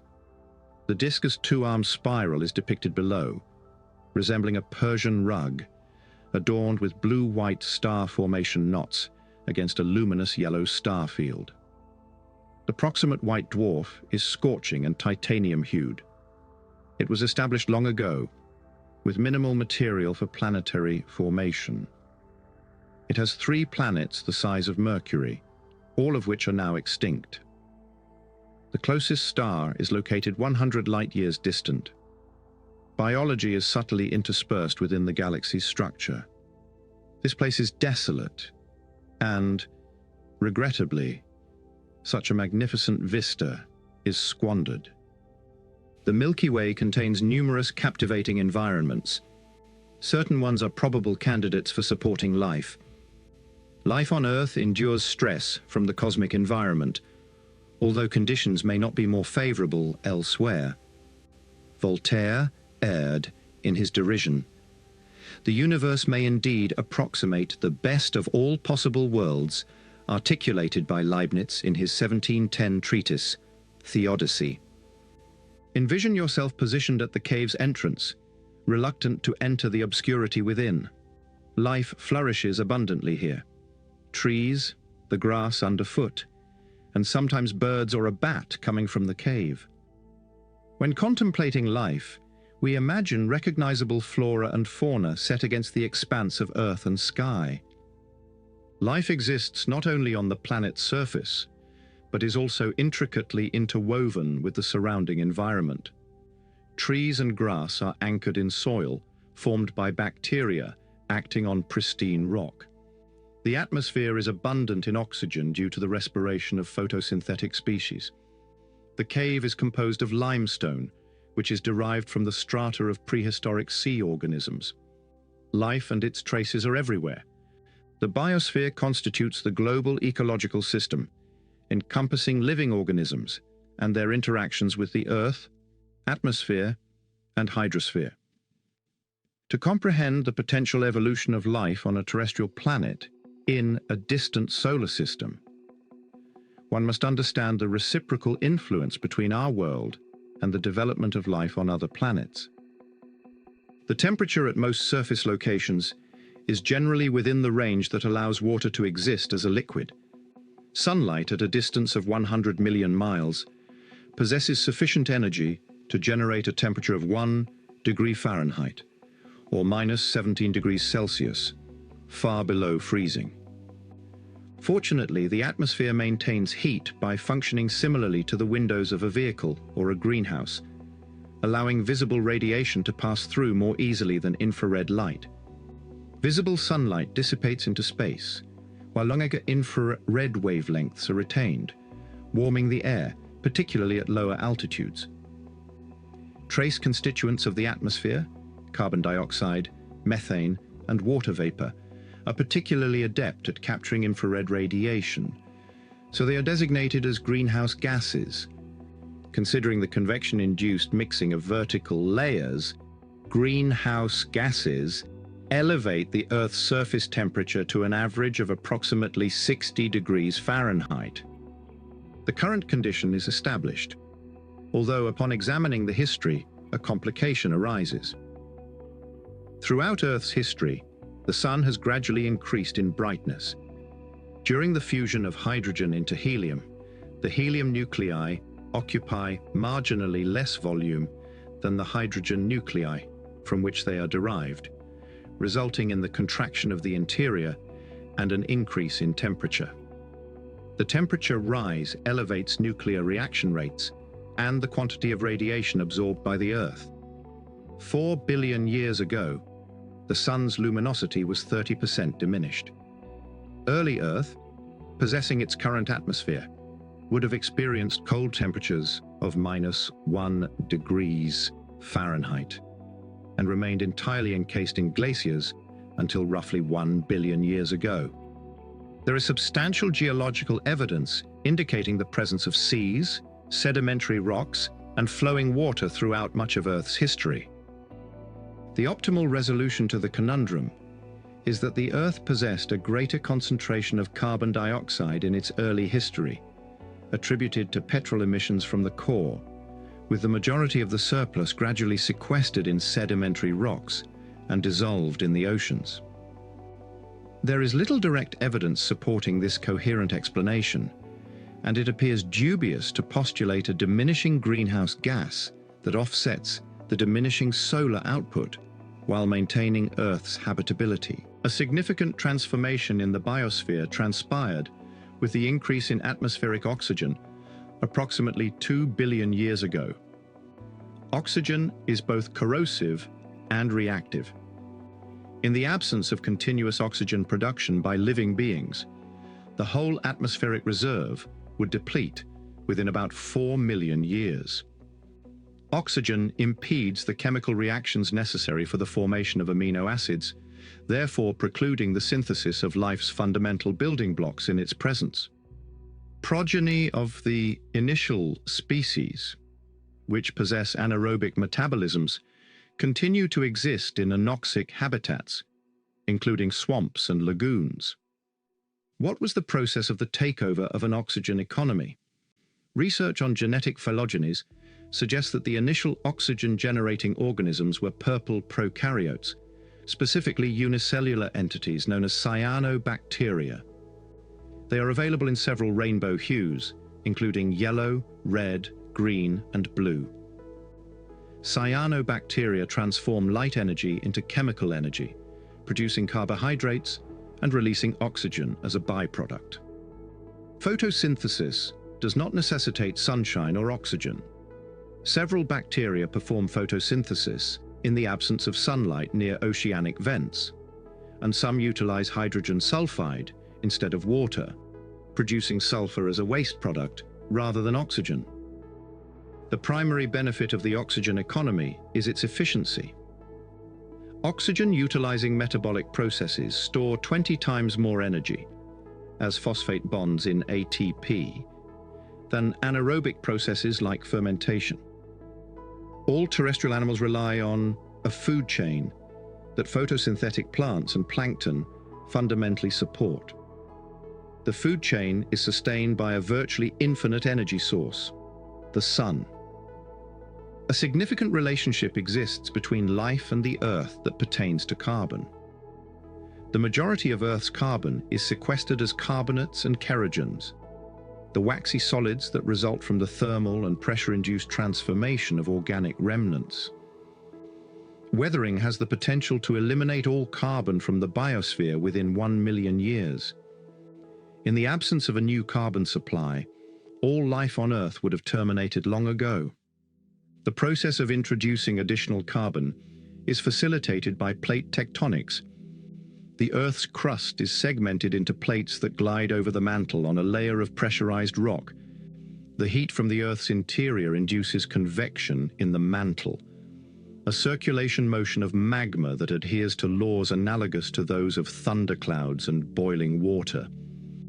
At certain plate borders, magma ascends to form new crust, whereas at others, crust is diminished when one plate subducts beneath another. When a tectonic plate is subducted, the sediments therein are subjected to temperatures above 1,300 degrees Fahrenheit, 700 degrees Celsius, resulting in the release of carbon dioxide and water into the atmosphere by volcanoes. A specific carbon atom may remain ensnared in carbonate sediment for up to 100 million years before re-entering the atmosphere, a duration significantly exceeding its time within the living biosphere. Carbon is so integral to the narrative of life and our planet that we often overlook its significance. Its narrative is both extraordinary and commonplace, simultaneously resonant and unremarkable. No one articulated it more eloquently than the chemist and author Primo Levi. Levi endured Auschwitz, and his perspective on humanity's most egregious actions serves as a poignant contrast to natural selection. In his essay, Shame, from the book The Drowned and the Saved, he stated, "The worst survived, that is, the fittest, the best, all died." In his book, The Periodic Table, Levi narrated the tale of a carbon atom, and we can expand upon his theme here. Formed in the core of a star, it may have wandered for billions of years, until getting ensnared by the gravitational pull of the solar nebula and incorporated into Earth. Certain carbon atoms are situated at such depths that they remain unexposed to sunlight. This particular atom is involved in a cycle wherein, around every 100 million years, it either dissolves in the ocean or is deposited in sediment expelled by a volcano. Unlike geology, the carbon atom moves swiftly through the biosphere. Carbon is not sequestered in rock cycles through the biosphere, approximately every few hundred years via photosynthesis. We can envision it permeating the lungs of avians and emanating from the foliage of flora, occasionally transmitting information and at other times conveying energy, meandering through the biosphere in a narrative that is both enchanting and tangible. Individual carbon atoms serve as the minute brushstrokes of life, whilst the aggregate of carbon functions as the canvas. The Gaia theory illustrates that specific chemical cycles function as negative feedback loops. When a change occurs in one direction, the system compensates by reversing in the opposite direction. The relationship between atmospheric carbon dioxide levels and rainfall-induced erosion, which generates carbonates, may elucidate why the climate has been conducive to liquid water over much of Earth's history. The majority, however, does not include everyone. Prolonged geological processes have led to a phenomenon known as the supercontinent cycle. During the initial 2 billion years of Earth's existence, no significant continental land masses existed. Instead, there were a series of smaller rocky platforms. The accumulation of granite sufficient to create a series of big plates required an extensive duration. The tectonic plates shift and occasionally adhere to one another, much like overcooked ravioli in a pot of boiling water. Approximately every 500 million years, the continents converge to create a singular supercontinent within a global ocean.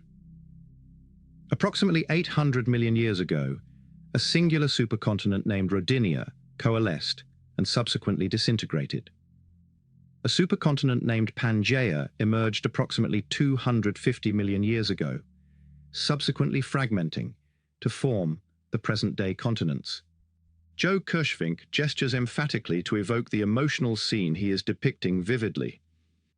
The Earth is ensconced in a profound freeze. Glacial fields encompass both terrestrial and marine environments, reaching nearly to the equator. Life is under siege, entrenched in the oceans, clinging precariously to existence. The unassuming structures of the California Institute of Technology campus are adorned with warm Spanish tiles, while palm fronds oscillate in a mild breeze. Envisioning a moment when the Earth was besieged, a period referred to by Kirschvink as Snowball Earth, is a challenging task. Between around 800 and 600 million years ago, significant evidence of extensive glaciation is present in the geological record. Glacial deposits are generally located at the periphery of continents and in low-latitude regions. During the peak of glaciation 700 million years ago, ice likely extended to the equator. What transpired, and how did we extricate ourselves from this frigid setting? The disintegration of Rodinia and the subsequent plate collision led to the formation of mountain ranges, increased precipitation and erosion, and the removal of carbon dioxide from the atmosphere. As the tectonic plates migrated to elevated and cooler latitudes, they became encased in ice, thereby reflecting increased sunlight and intensifying the cooling trend. The notion of Snowball Earth arises when one contemplates that the sun was 8% less luminous during that period. Consider it the inverse of the greenhouse effect. A peculiar spectacle would confront a time traveler in the Precambrian epoch. Expanses of white extend to the horizon, with an air temperature of -25 degrees Fahrenheit. A 1,000-foot thick ice pack envelops the oceans, with a slender ribbon of water observable at the equator. Precipitation on the continents is sparse, and the weathering process has considerably decelerated. Nearly all the water and ice have evaporated, leaving a barren, desolate landscape of brown rock. 3 major glaciation epochs have occurred over the past 200 million years, interspersed with brief intermissions. In comparison to Snowball Earth, the Ice Age, experienced by our ancestors, is but a transient cold spell. During the Snowball Earth phenomenon, carbon dioxide emanated from submarine volcanoes. It was confined to the oceans, accumulating to an unparalleled level in Earth's history, hundreds of times the current value. The rapid release of greenhouse gases through fissures in the ice sheet triggered the melting of global glaciers.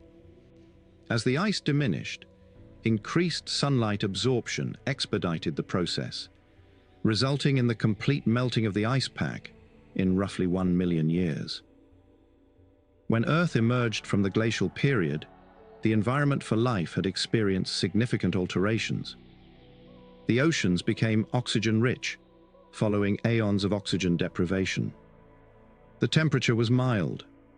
After aeons of symbolic tension and discord, life might proceed with existence. Kirschvink is enthusiastic as he conducts a guided tour of his treasures. He works in a subterranean office loaded with rocks and core samples. It is as dreary as an underground chamber, with the plentiful California sunlight entering solely through 2 elevated windows on one wall. Despite being a full professor, Kirschvink opts for an office near his laboratory, favoring proximity to the rocks over a prestigious location on the promenade deck. He dons the geologist's attire of a plaid shirt and ill-fitting trousers, and his calloused hands maneuver with precision as he examines rock specimens from various global locations. He can interpret the layers, hues, and textures with the same ease as one reads a book. Kirschvink posits that a worldwide glaciation occurred approximately 2.3 to 2.2 billion years ago. The sun's brightness was merely 85% of its current level at that time, suggesting that this snowball event could have been more severe than the last one. Kirschvink posits that life played a crucial role in this primordial confinement. Here is his interpretation of the events that transpired. Notwithstanding the subdued sunlight, the Earth maintained a mild climate owing to a layer of the greenhouse gas methane. Approximately 2.3 billion years ago, cyanobacteria developed the ability to extract energy through the process of water decomposition. The oxygen produced by this novel type of photosynthesis interacted with and subsequently eliminated the methane within a mere 1 million years. Deprived of its insulating layer, the Earth's temperature fell to -58 degrees Fahrenheit, -50 degrees Celsius. Ice at the equator measured 1 mile in thickness. Life endured in some ecological niches and was nearly eradicated. Subsequently, evolution adopted a novel strategy. It has acquired the capability to metabolize oxygen. The carbon dioxide emitted by that well-known mechanism is a greenhouse gas. Therefore, the Earth gradually recovered from the brink and began to warm. Kirschvink contends that the Earth narrowly evaded planetary annihilation. If Earth were positioned farther from the Sun, the polar temperatures would have decreased sufficiently to solidify carbon dioxide into dry ice, depriving us of the greenhouse effect that prevents a snowball Earth scenario. Although consensus on Kirschvink's initial snowball Earth hypothesis is lacking, the accumulating data is compelling, and he is an ardent and vigorous advocate in discussions. Notably, each near-death experience of the Earth is followed by a period of significant evolutionary advancement, accompanied by the emergence of new capacities. The latest snowball event directly preceded the Cambrian explosion of marine life. The earlier instance correlates with the initial evidence of eukaryotes, nucleated cells, in the geological record and the advent of very efficient oxygenic photosynthesis. We continue to experience a climatic roller coaster, stemming from the disintegration of the previous supercontinent, Pangaea. The division of continents and the emergence of new mountain ranges removed carbon dioxide from the atmosphere, resulting in a cooling of the Earth. The extensive transformation triggered temperature fluctuations that continue to this day. Periods of glaciation lasting 100,000 years, interspersed with somewhat warmer intervals and cold pulses occurring every few thousand years. Current global warming is an anomaly introduced into the Earth's system by people. Overall, the world is experiencing a cold phase. Alongside the enduring consequences of supercontinent fragmentation, there are significant volcanic events, known as flood basalts, that can profoundly influence the trajectory of life, not through habitat destruction, but through the emission of volcanic gases and their climatic repercussions. Extensive regions of Siberia, northern India, and the western United States exhibit indications of substantial lava flows.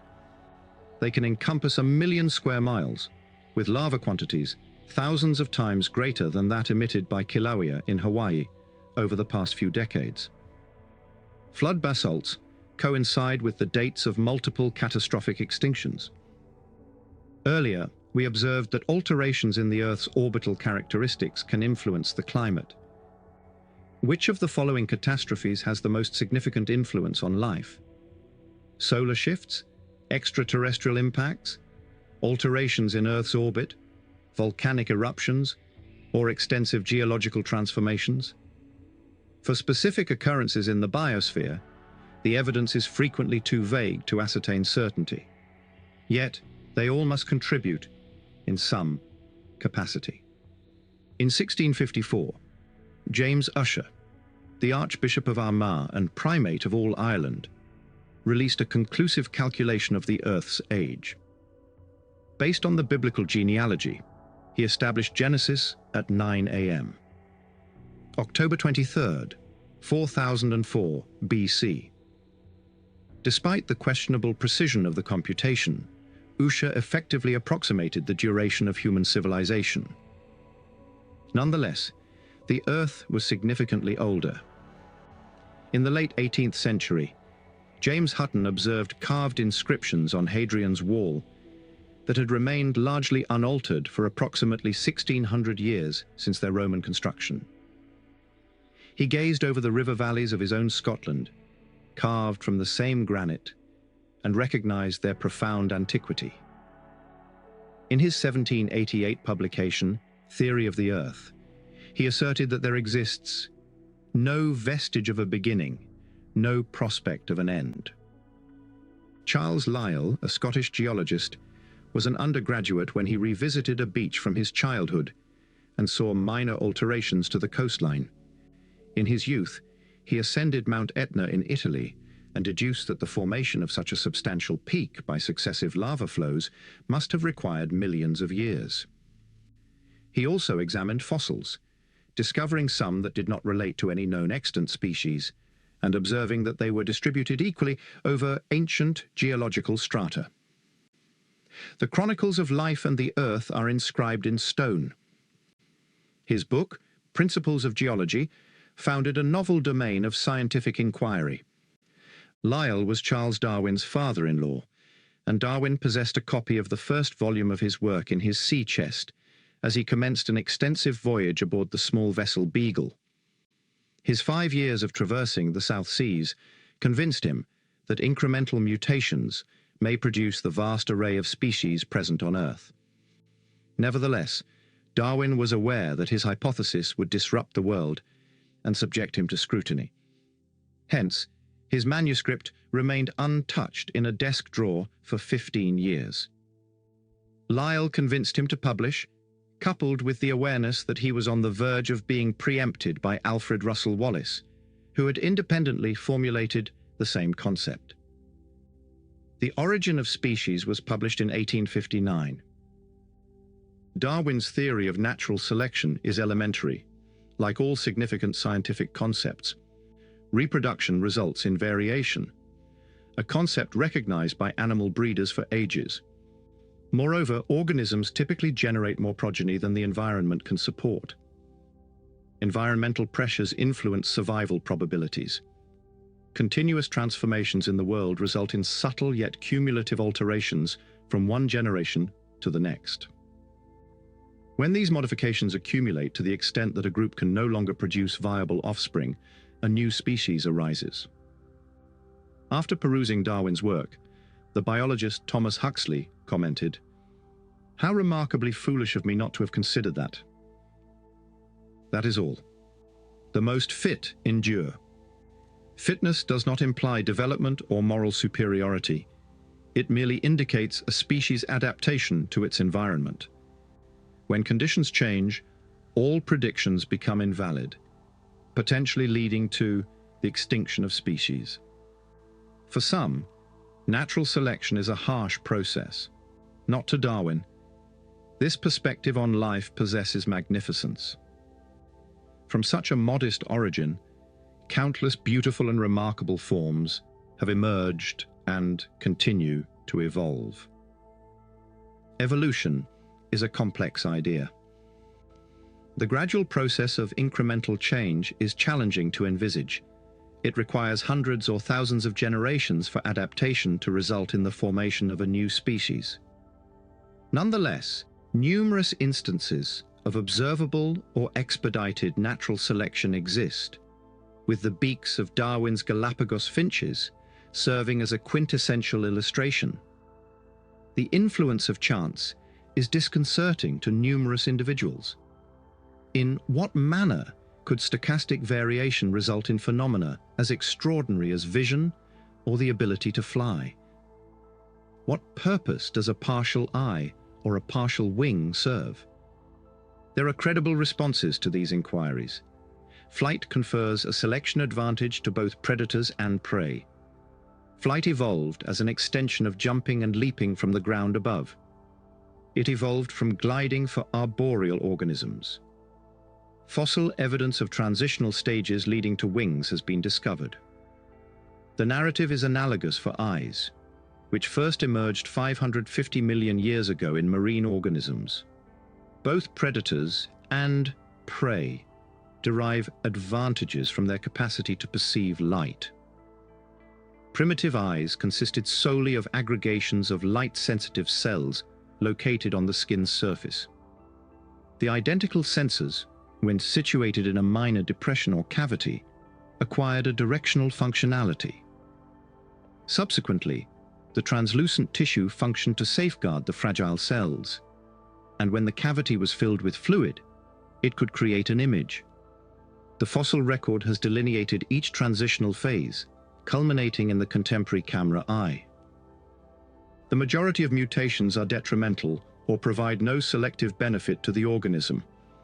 The few that enhance the likelihood of survival gradually become established within the community, even if the benefit is minimal. The environment shapes life, facilitating the evolution of new talents and forms. In evolution, as in many other scientific disciplines, it is illogical to inquire about the reasons behind phenomena. It is logical to inquire how. In what manner does natural selection occur in the context of environmental stresses, both geological and astronomical? In our dynamic world, transformation is inevitable, and failure is a common occurrence. Over 99.9% of all creatures that have ever existed are extinct. The tree of life is strewn with the deceased twigs and branches of unsuccessful evolutionary endeavors. Conversely, certain living forms have demonstrated remarkable resilience and success. The repetition of specific successful forms, coupled with the transience of the majority of species, has created a conflict between two concepts in evolutionary theory: contingency and convergence.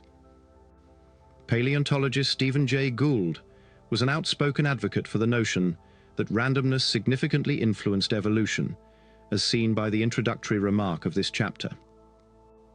Gould was a prominent yet polarizing figure in evolutionary biology, exemplary as a researcher and acclaimed author, yet occasionally hubristic and contentious in his perspectives.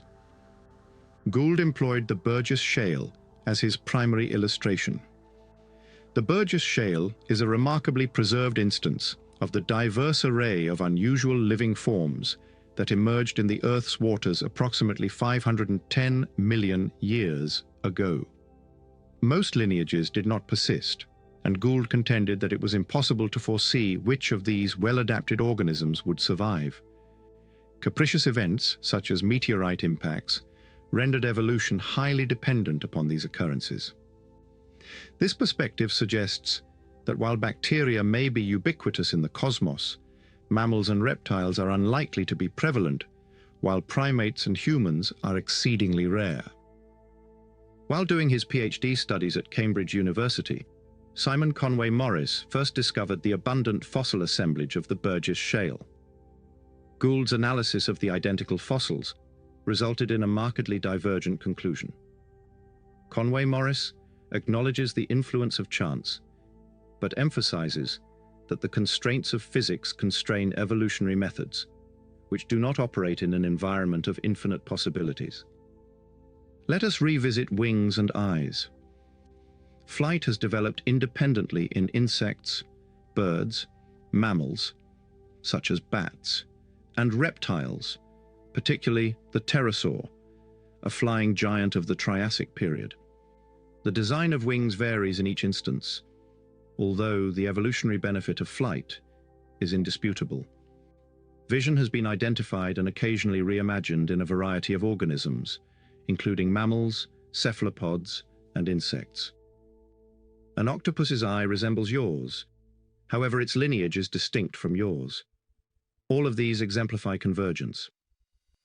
Conway Morris has uncovered a remarkable multitude of instances of convergence. He recognizes the stochastic aspect of evolution, but contends that life has consistently discovered analogous answers to the challenge of survival. Consequently, he is optimistic regarding the inevitability of giant, intricate animals and the emergence of intelligence. In the article, Tuning into the Frequencies of Life, he states, "Wherever life exists, a mind will eventually emerge. Whether it is, our thinking is consistently another inquiry."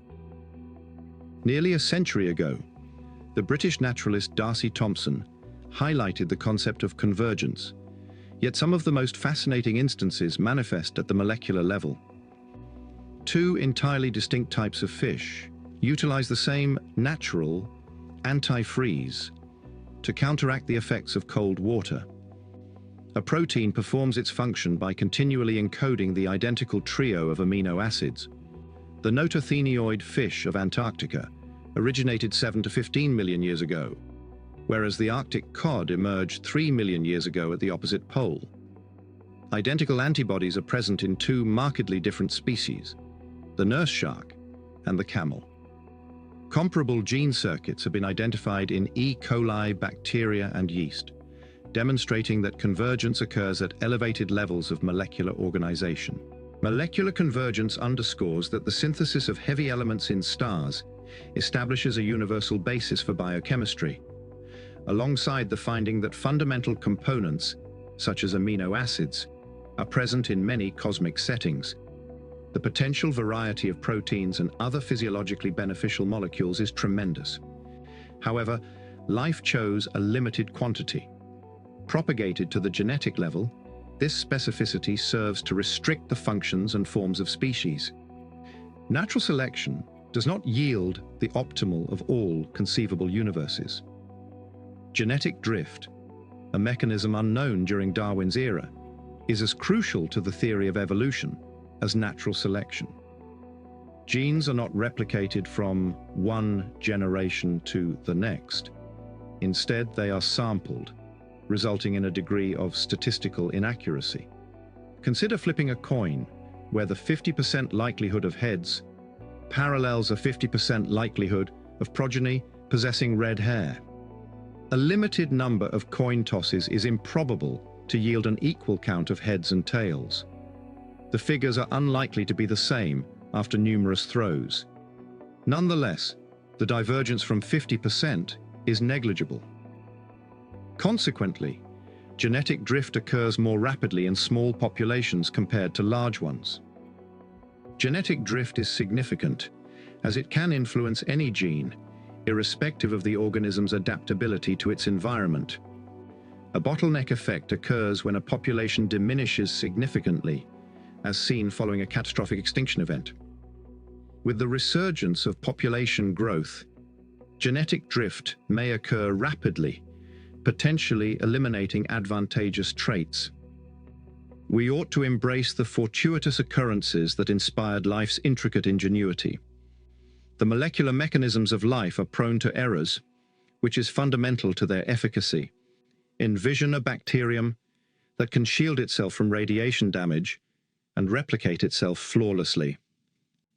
We may tremble at the prospect of these little clones dominating the Earth.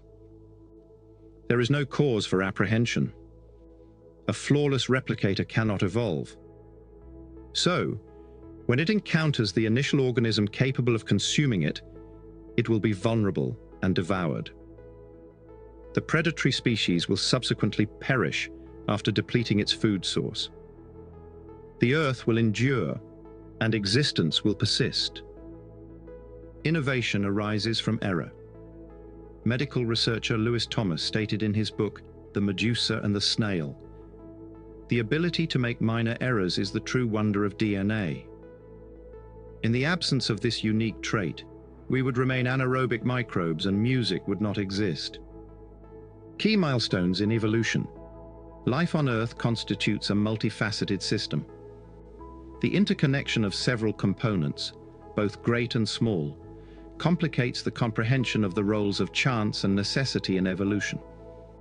When biologists examine any individual component in the laboratory, whether it is an organism, a cell, or an enzyme, they must isolate it from the contextual factors that influence its function. It is self-evident that we are more complex than an amoeba. The overarching trajectory of evolution has advanced from simplicity to complexity, albeit not in a linear or uncomplicated manner. A typical bacterium possesses a singular cell type and several thousand genes.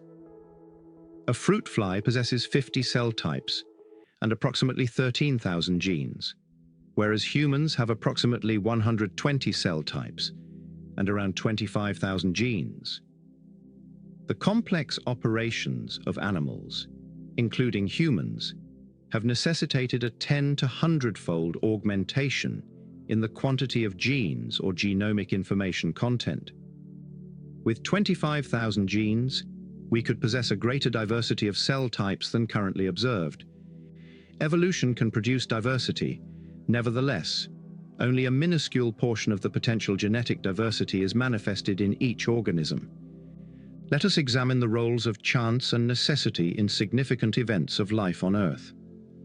Harvard paleontologist Andrew Knoll contends that evolution adheres to overarching trajectories of change that incorporate both contingency and convergence.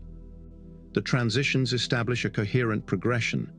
Each elevates life to a heightened level of complexity, and each broadens life's utilization of the ecosystem. The initial milestone in evolution was the appearance of a last common ancestor.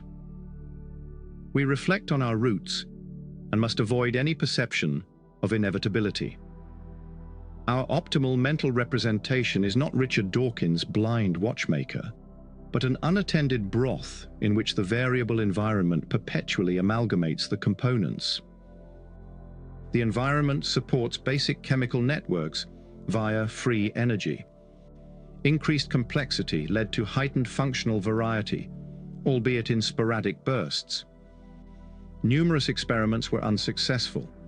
One replication process was more successful than others, gaining prominence through natural selection. Primitive cells emerged only after numerous transient containers had existed. Even the most rudimentary cell appears to be a wonder of functionality and structure.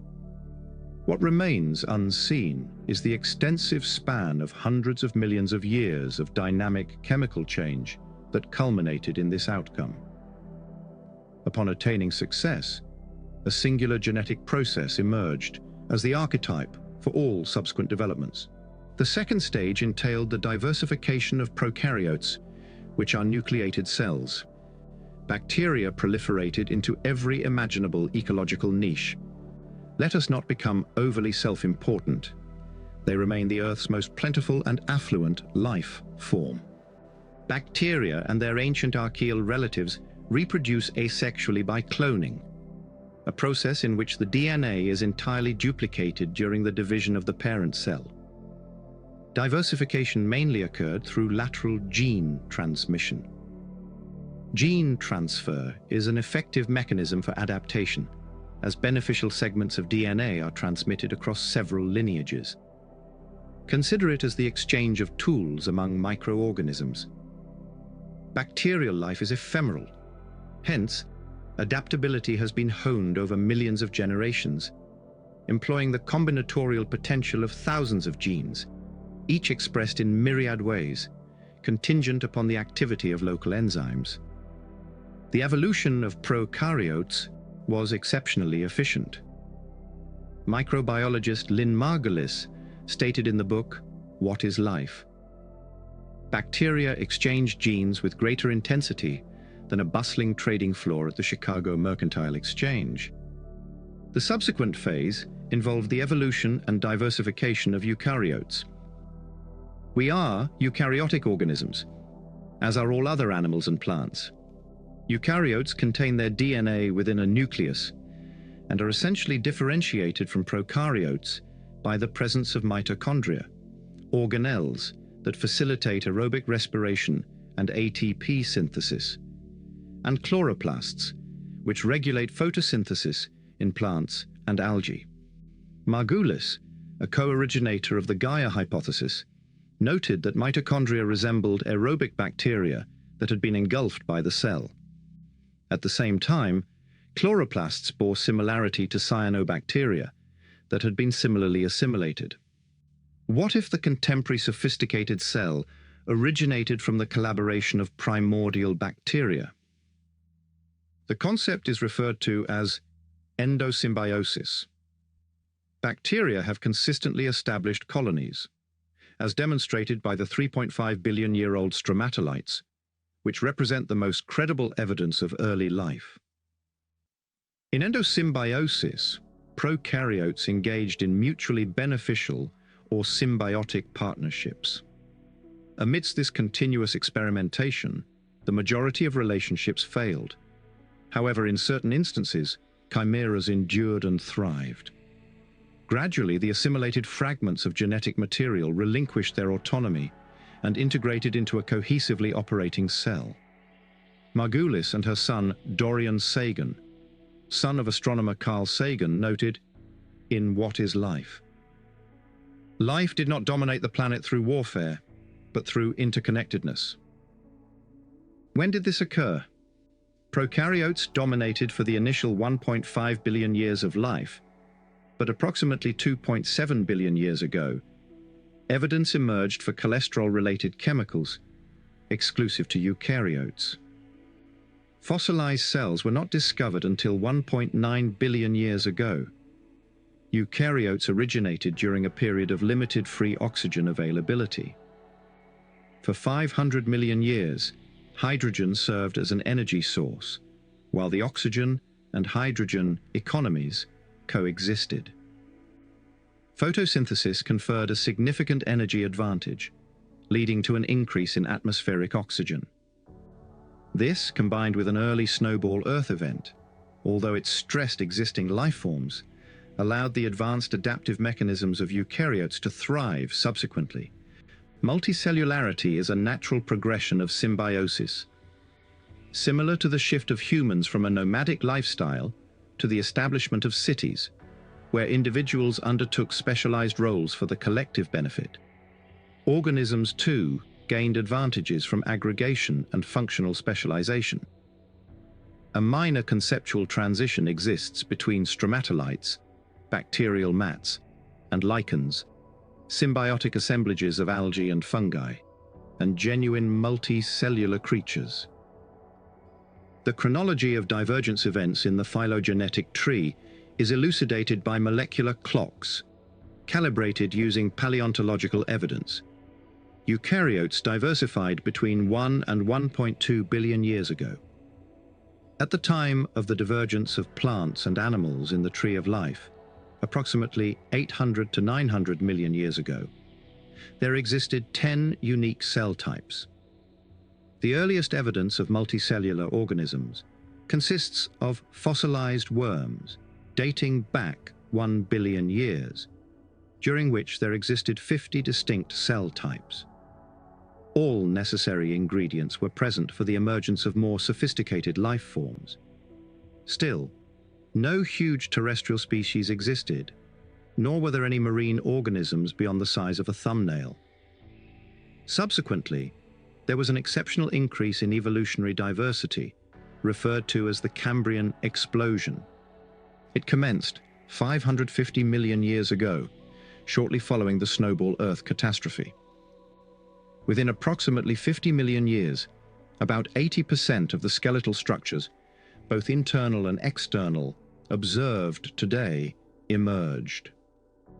The Earth's waters experienced an unprecedented surge of evolutionary innovation. Certain organisms were exceptionally peculiar. One has 5 ocular organs and a nozzle-like oral structure, while the other traverses the ocean floor on 14 appendages. These fossils astonished and pleased the young Simon Conway Morris. The Cambrian oceans resembled an extraterrestrial realm. Throughout the past 500 million years, animals have persistently expanded and diversified in a staggered progression influenced by catastrophic extinctions and geological disturbances. What triggered this extraordinary increase in life? Joe Kirschvink, distinguished for his research on Snowball Earth, has convincingly proposed that a cataclysmic event transpired on Earth during the brief interval between 530 and 515 million years ago. The Rodinia supercontinent disintegrated, leading to the rapid separation and subsequent reformation of another supercontinent, Gondwanaland. A rapid alteration in oceanic chemistry transpired, resulting in a 20-fold escalation in the pace of evolutionary diversification. The majority of terrestrial planets possess magnetic fields anchored by iron that descends to their cores. Planets such as Earth, with a liquid core, exhibit gradual movements of the polar axis. Nevertheless, Earth underwent an extra instability characterized by a rapid shift of the polar axis. The swift movement of the continents resulted in the reconfiguration of the global climate. The biosphere experienced disruption, leading to the fragmentation and isolation of populations, which in turn enhanced evolutionary diversity. Geology influenced biology. The last evolutionary transition is the development of intelligence.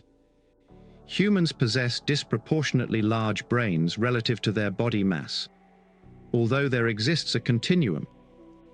Although we have an advantage, we do not surpass our competitors among vertebrates. Brains and central nervous systems evolved concurrently, driven by the need to process sensory information, which was shaped by natural selection in an environment where predators and prey continually vied for survival.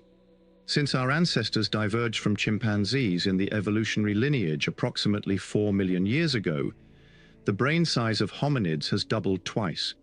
The evolution from 3 to 1.5 million years ago resulted in Homo erectus, which had a brain twice the size of that of a chimpanzee. A swift evolutionary phase led to the emergence of Homo sapiens approximately 200,000 years ago, marking the advent of tool utilization. Our brains are currently 3 times larger than those of chimpanzees. Our dominance on Earth obscures our evolutionary proximity. Genetically, we are almost identical. Similar to previous evolutionary periods, the impact of environmental and genetic variability is evident. Our ancestors evolved as the Earth transitioned from a significant ice age that commenced 40 million years ago. They experienced abrupt climatic fluctuations over several million years. What factors contributed to the prolonged delay in the development of agriculture and civilization by anatomically modern Homo sapiens? Progress may have been hindered by the Earth's descent into a mini-ice age approximately 110,000 years ago, which concluded only 10,000 years ago. Genetic traces suggest that between 50,000 and 100,000 years ago, the human population declined to roughly 10,000 individuals. We narrowly endured. The cause of the decline remains ambiguous, whether attributable to a single event, such as the eruption of Indonesia's Mount Toba, which was exponentially more powerful than the 1980 eruption of Mount St. Helens, or a succession of glacial stresses. This bottleneck has resulted in minimal human genetic diversity, predominantly expressed within the African group from whom we came. Although we evaluate individuals based on superficial appearances, human distinctions are superficial. A mutation in a single gene, which occurred approximately 2.7 million years ago, may have facilitated early human brain development. The evolution of brain size in cetaceans and primates occurred for analogous reasons. Laurie Marino from Emory University has utilized fossils to delineate the evolutionary history of brain size in marine mammals. Following a mass extinction event 35 million years ago, new whale species experienced a significant increase in brain size as they evolved the ability of echolocation. The dolphin lineage underwent a second expansion approximately 25 million years ago, resulting in brains comparable in size to those of humans. Are these evolutionary stages distinctive or unavoidable? What is the timeline for each scenario where the planet is not Earth, but rather a similar planet in a distant star system? Does the convergence principle guarantee that alien organisms will exhibit analogous functions and structures? Is contingency paramount? And are our imaginations insufficiently flexible to conceive of existence on faraway planets? These inquiries stimulate the quest for extraterrestrial life.